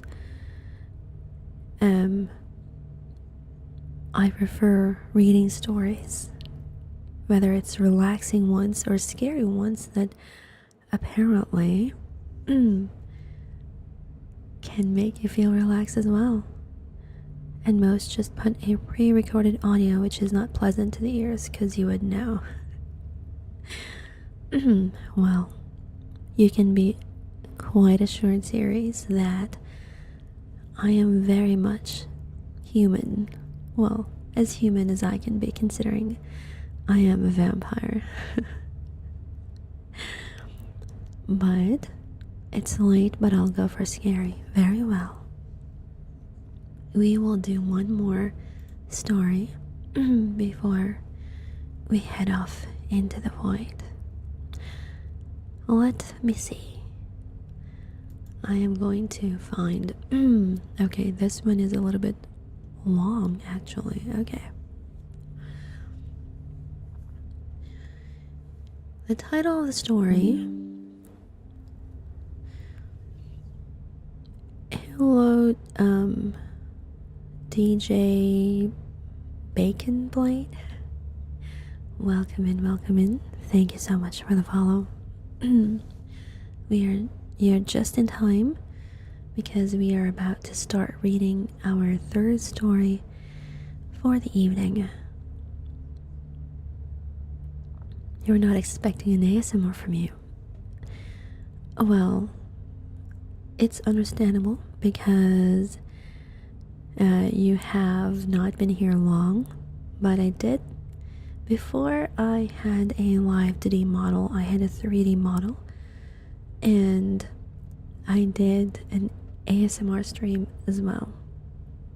But that was during my 3D model days. A cooking stream. Unfortunately, series, I'm not good at cooking. And there is no place here that is that I can cook properly. If it's cooking stream, will be cooked. Would you like to be the one cooked, Meta? 2 years. Okay, so yeah, I think the last ASMR stream that I did was probably I can't quite remember, but I decided that for this year, for 2026, I would do more of these cooking stream with university food things. Well, considering that a lot of you are in school, in university, our next story actually involves a newly graduated student. So, let us begin our story, shall we? My downstairs neighbor keeps knocking on their ceiling in the middle of the night. I graduated college in May of 2025 and immediately moved from Minnesota to sunny Southern California. I studied computer science in undergrad, which was my first and most egregious mistake in this whole ordeal. And I hoped that the West Coast would have made more promising job prospects. My sister, Maddie, had already been living there for a few years. So I had a built-in tour guide to help me navigate a brand new city. I found a cheap apartment on Craigslist, which is probably my second mistake, and moved my few possessions across the country in June. The 5-story apartment building was unremarkable. It was in a part of the city that was quiet but not desolate.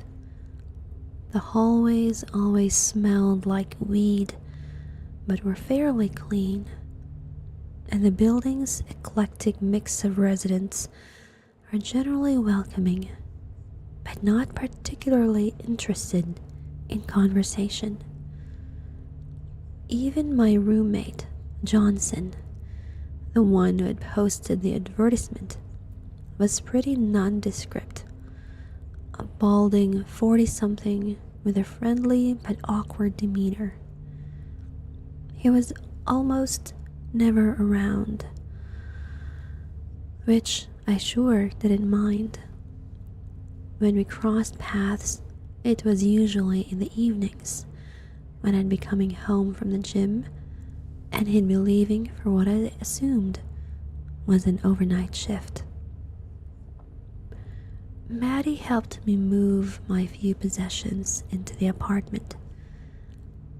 Despite how entirely uninteresting I found the building, her first words upon stepping inside were, "This place is giving me bad vibes." I brushed it off. No disrespect to my sister, but she and her best friend are full-time content creators who run a podcast about haunted houses. It's her job to be paranoid. My first few nights at the apartment were uneventful. I quickly settled into a routine. My mornings were dedicated to applications and interview prep. My afternoons were for gig work, like dog walking and tutoring. And I'd end most days at the gym or exploring the city as best as I could on a budget. One night, after going out with new friends, I got home later than usual, around 2 or 3 in the morning. I hadn't ordered much at the bar, so I was ravenous by the time I returned to the apartment. I got out a pot to boil water for noodles, and I set the thing down a little heavier than intended.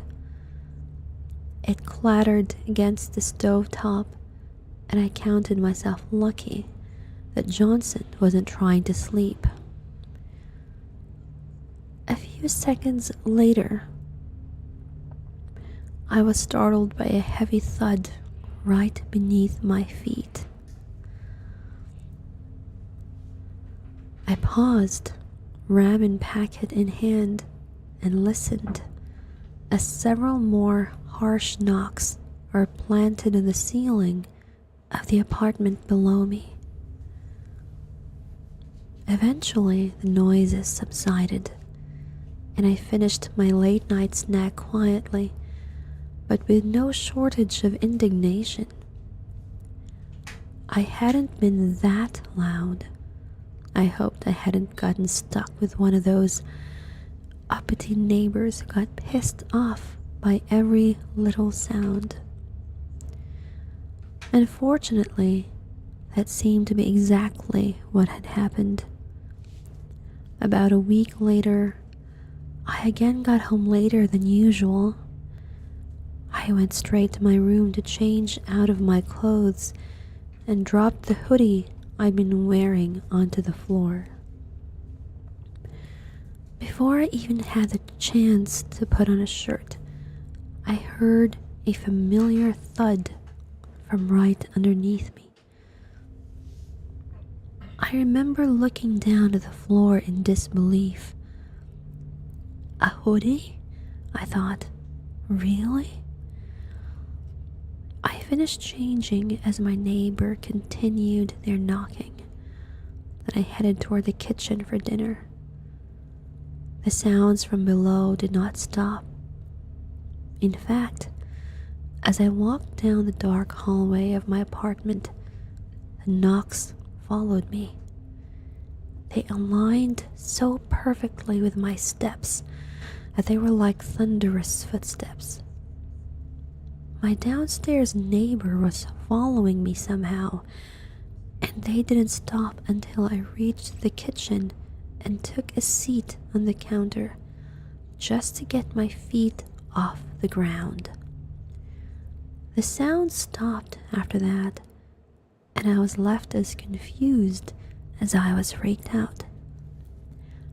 I'm not a particularly heavy guy, and in socks, my footsteps hardly made a sound on the wooden floor. I had no idea how my neighbor heard my hoodie or how they tracked my steps so perfectly. Although the rest of the night passed without issue, I continued to hear knocking every few nights. My neighbor's responsiveness was varied. Sometimes I can go about my nightly routine without incident, and sometimes even the faintest sound would signal the start of drum practice in the ceiling below me. I figured that I'd just gotten stuck with some asshole with really good hearing. But even so, the swiftness and accuracy of the knocks began to disturb me.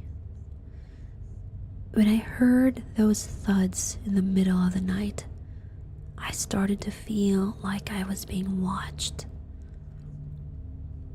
After about a month of this, I did what I should have done sooner.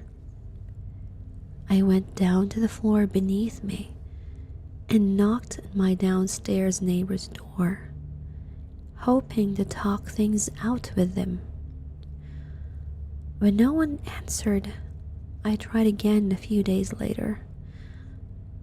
After these two attempts, I slipped a note under their door, asking if we could meet up to chat about the noise situation. I think I did an alright job of being firm but not confrontational. But I still didn't receive a response. On one sweltering night in mid-August, I was laying on the couch in the living room area, halfway through a great book. It was just past midnight, and like most nights, I was alone in the apartment. I was being as quiet as a goddamn mouse, sitting there with my book, not listening to music or anything. And yet, out of nowhere, I began to hear noises from below, sounds placed firmly and fervently against the ceiling of my neighbor's apartment. Only this time, instead of knocks, it was the telltale sound of scratching. At first, I didn't understand where the sound was coming from. It was fainter and more sporadic than the thuds to which I had grown accustomed. I thought the sound was coming from next to me, perhaps from some poor animal that had gotten trapped inside the wall somehow. It didn't sound like a broom or some other object. It sounded distinctly like two paws, or I guess 2 hands, burrowing in quick, uncontrolled bursts. When I realized that it was coming from directly below me, I set down my book and headed toward my front door. The sounds followed me to the threshold of my apartment, but no further. I took the dimly lit stairs down the floor and planted myself in front of the neighbor's apartment, banging my fists against their door and yelling for them to come out. I didn't care who else I woke up. I imagined my neighbors scratching against their ceiling and felt a pit form in my stomach. How did they get up there anyway?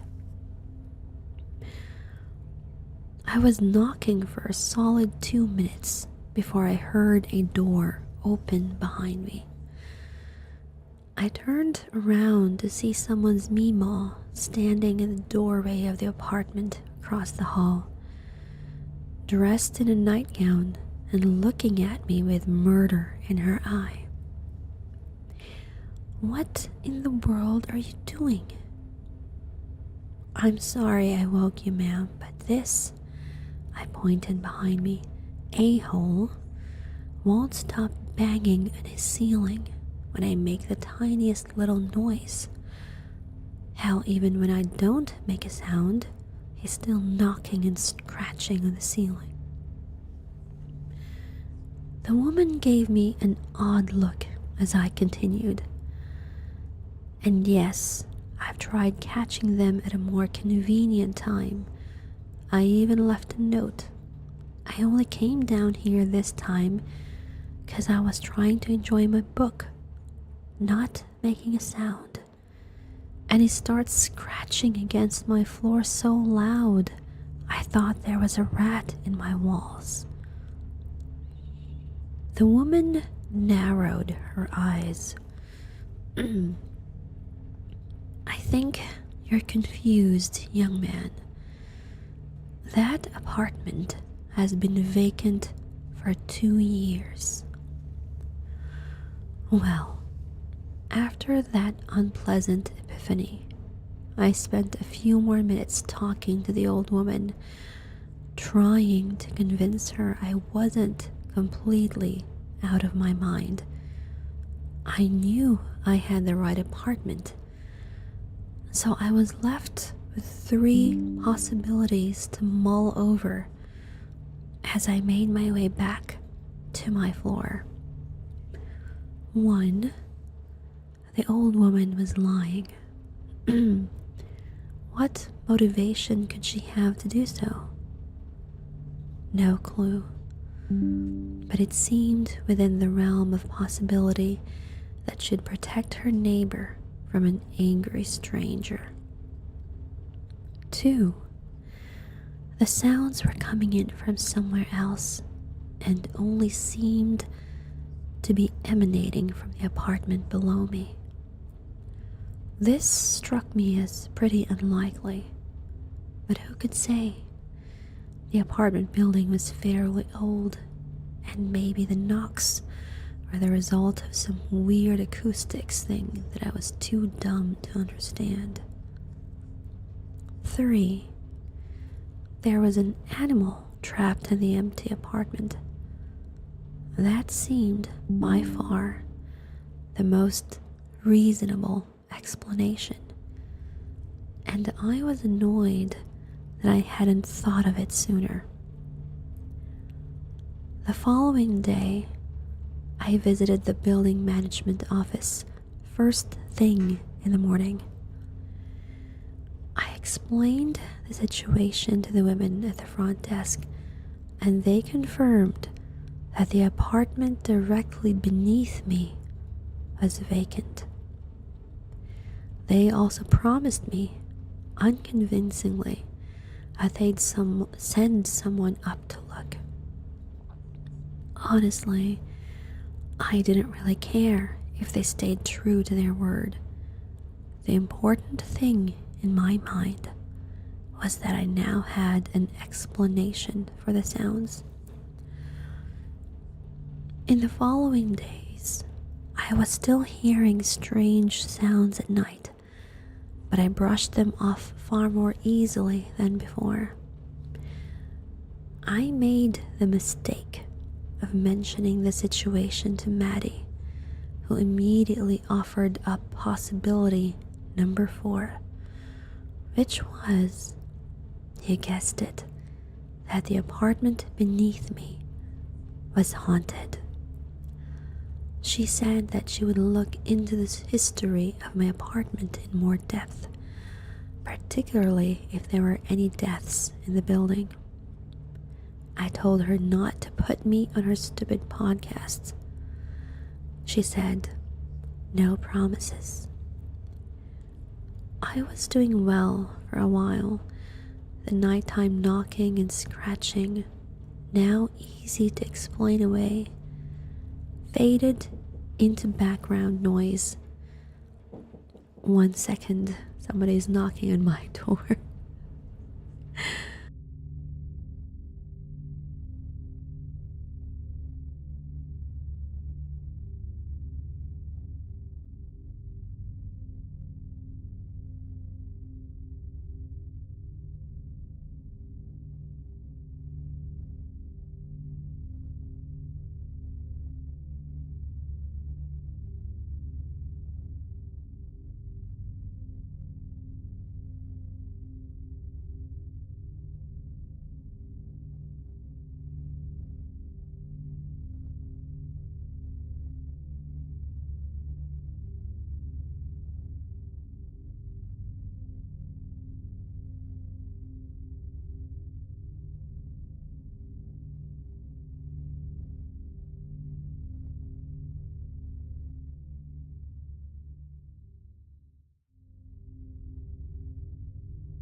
I have returned.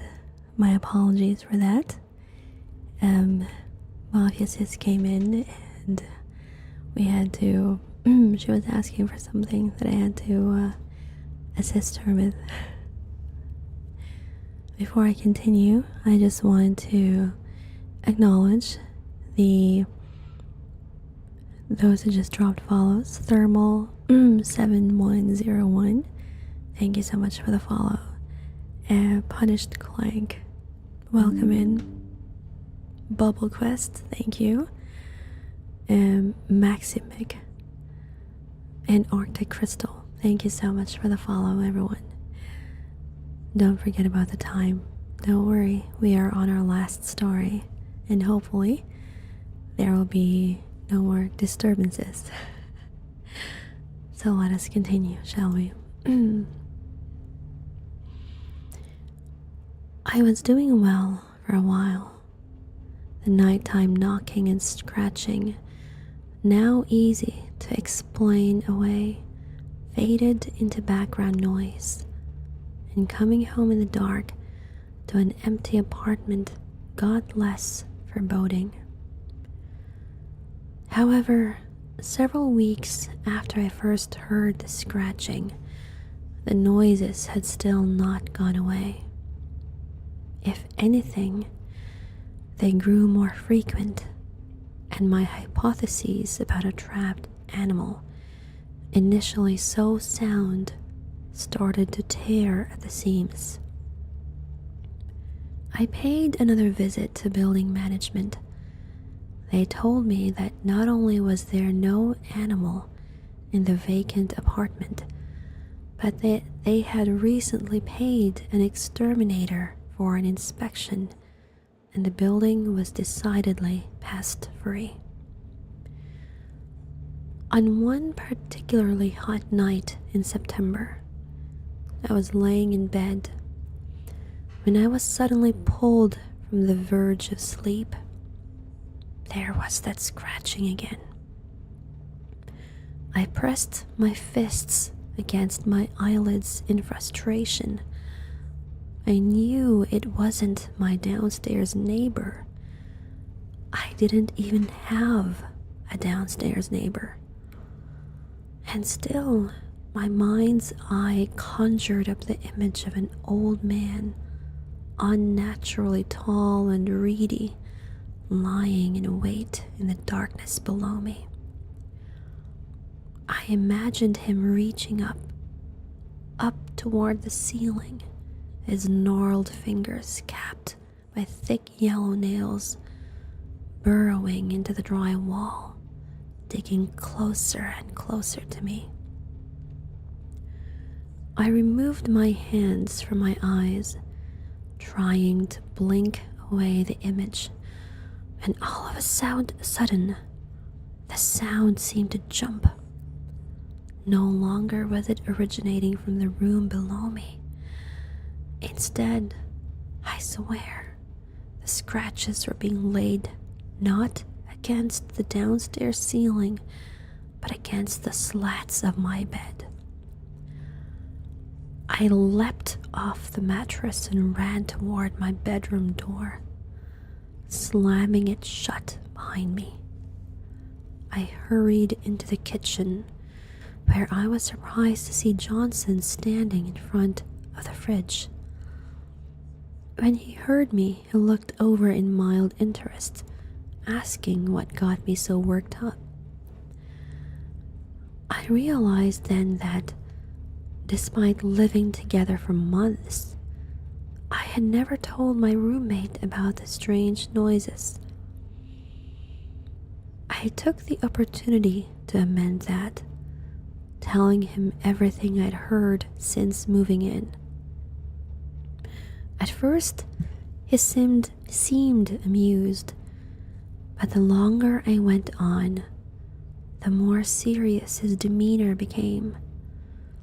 By the end of my account, he was looking at me with an expression I couldn't quite place. Concern? Judgment? He denied having heard any knocking or scratching in all the years he'd lived there, let alone in the months since I moved in. I fell asleep on the living room couch that night, wondering for the first time if there was something wrong with me. The sounds continued through the night, but never again did they reach the volume of the ones from directly beneath my bed. I talked to my sister a lot more after that incident, even spending the next night at her townhouse. She didn't talk much about my apartment, but she did mention that, as far as she could tell, no one had died in that building. Her research hadn't turned up anything out of the ordinary, and I couldn't decide if that gave me comfort or not.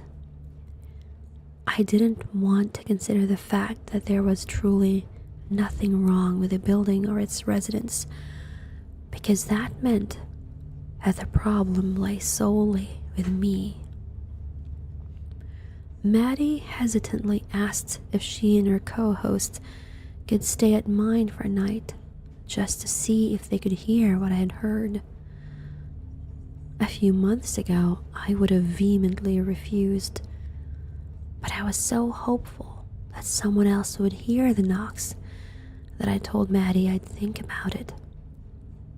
I promised her that I'd ask my roommate and see what we could figure out. The next night, I slept on the couch of the apartment again. It was a little after midnight when I accidentally dozed off. Alright, Pony, do take care, and I hope your unicorn powers take you home safely.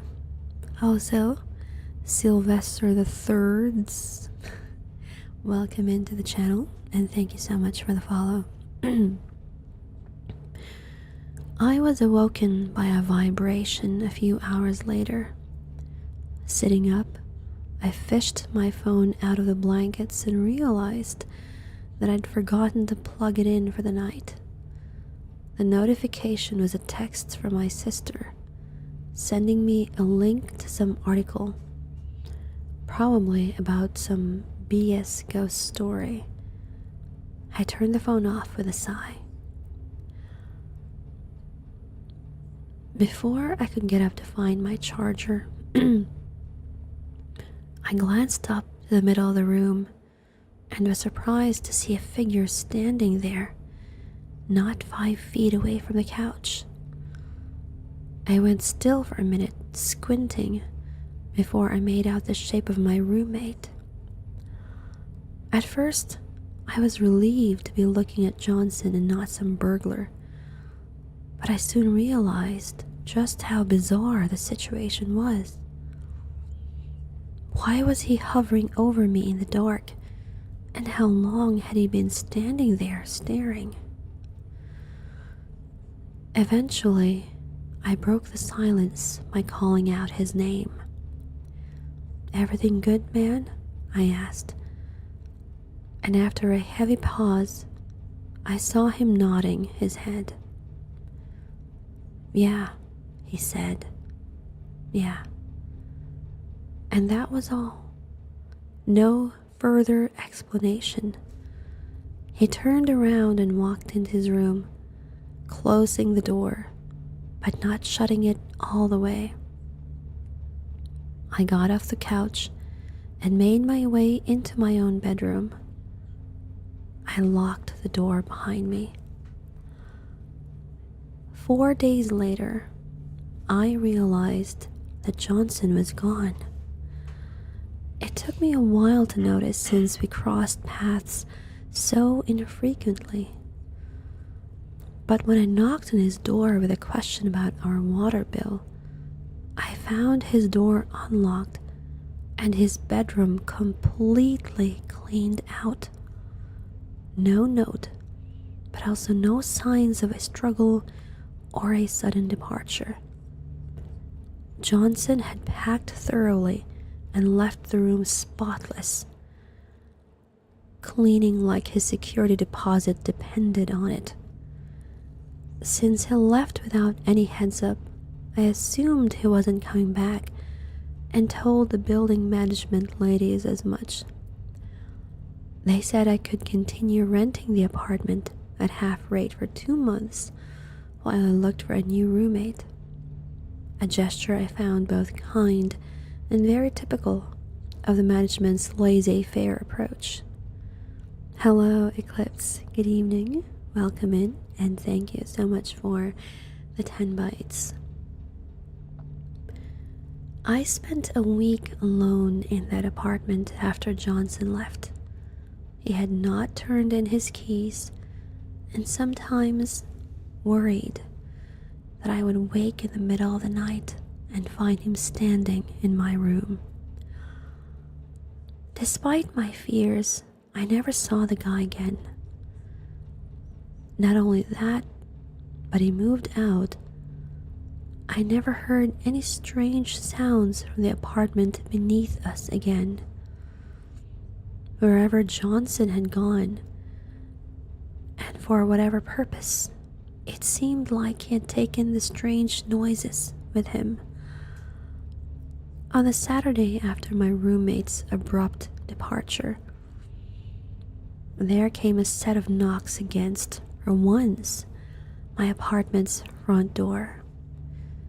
When I opened it, I was greeted by the sight of 3 police officers who asked to come inside and ask me a few questions about my roommate. My first thought was that Johnson actually had gone missing, and feeling guilty that I had brushed off his disappearance so casually, I eagerly welcomed the cops inside. They poked around the apartment as they questioned me, revealing the truth little by little. Johnson wasn't missing. Johnson, as it turned out, never existed. The man I had been living with for months was a fugitive living under a fake name, wanted by police for charges including sexual assault, domestic abuse, and first-degree murder. The cops seemed reluctant to give me many details, but eventually I was able to weasel my former roommate's full name out of them. I texted it to Maddie immediately, grateful for once for her sleuthing skills. She called me an hour after the police left, her voice thin and shaking as she told me about Johnson's ex-wife, whom he murdered by nailing her into a crate and burying her alive.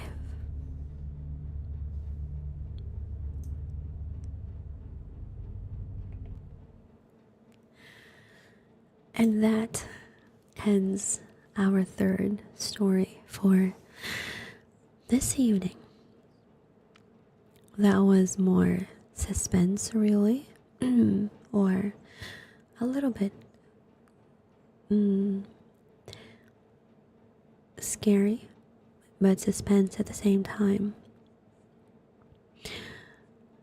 Who guessed that the noise that he was hearing was actually related to the roommate and not to the neighbor or the supposed neighbor down below?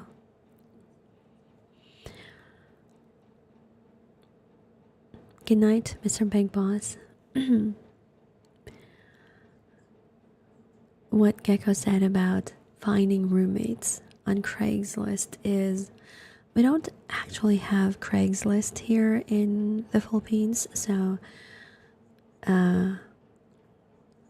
we haven't, at least I don't think we've had like those kinds of situation happen a lot, because at least for us here, we are not the kind who room or have roommates that usually, how to say, hello Arctic Crystal, thank you so much for the follow, by the way. I don't know if I acknowledged the follow, as well as Sylvester the Third's. But yeah, the stories that we've had tonight ended up not because it was scary, or ended up with a more logical explanation behind the supernatural phenomena that was happening. I do hope that you guys enjoyed the stories, despite the fact that they were, well, scary ones. Or, certainly not something you would listen to relax. But I still thank you guys for staying with me for as long as you have. Now, before we end the stream, since we did get rated by Julia, it is only but fitting that we pass on the love as well. So let's find somebody in the ASMR genre, I suppose, or category. I think it's better. That's a better word to use, yes. It's better to let's find somebody in the ASMR category and see. But if there is anyone that you guys would like to rate, somebody who is also in the ASMR category, please feel free to write down their name. The first one who writes it, or the first name that you write in chat, I will be checking them out so that we can check out their channel and see if we can rate them. All right? So while you guys are thinking about who you guys would like to raid, I am going to... Oops, no, not that. We are going to find ourselves a... Let's browse, shall we? Let's go find the ASMR category. Oops. ASMR. There we go.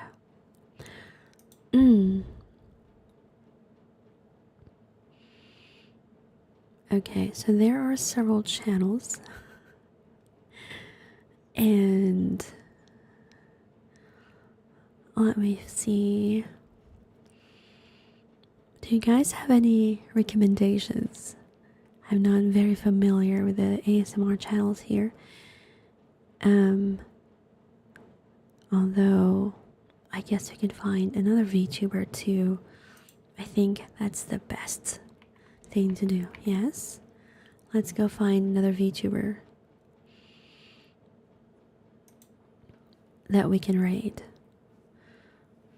Don't worry, Gecko. We will be raiding another ASMR channel who is also by another VTuber. Okay, so let me see. There is one over here. ASMR Rain. Let me see.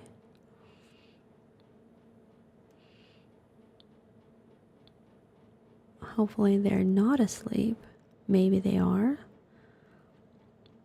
I'm not sure because they have their... Oh, she is asleep because it says they'll be back later today. So we cannot raid them because they're asleep. So we're gonna have to find somebody else. None of my followed ASMR artists are live except you. I see. Okay, let's find somebody else then that we can... Okay, so there's one over here. It says the Whispering Luna. Let's try and check them out.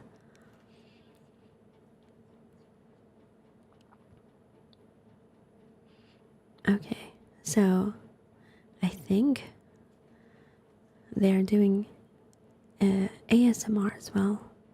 So they are doing... Let's let me type in her name first. So let's do that. I forgot to Okay, and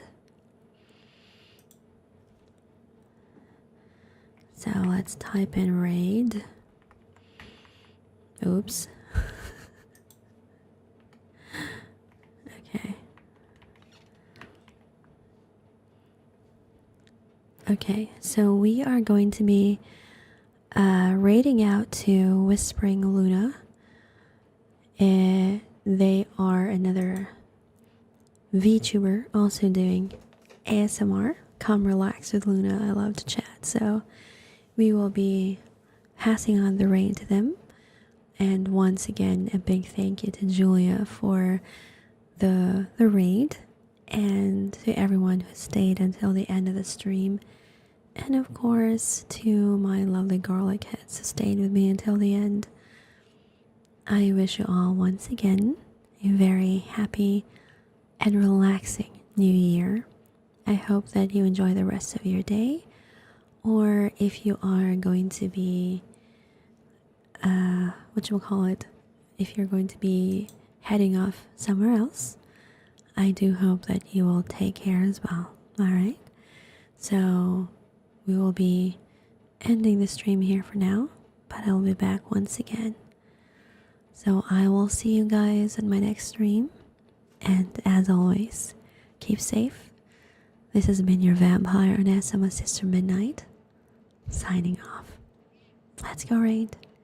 Good night, everyone.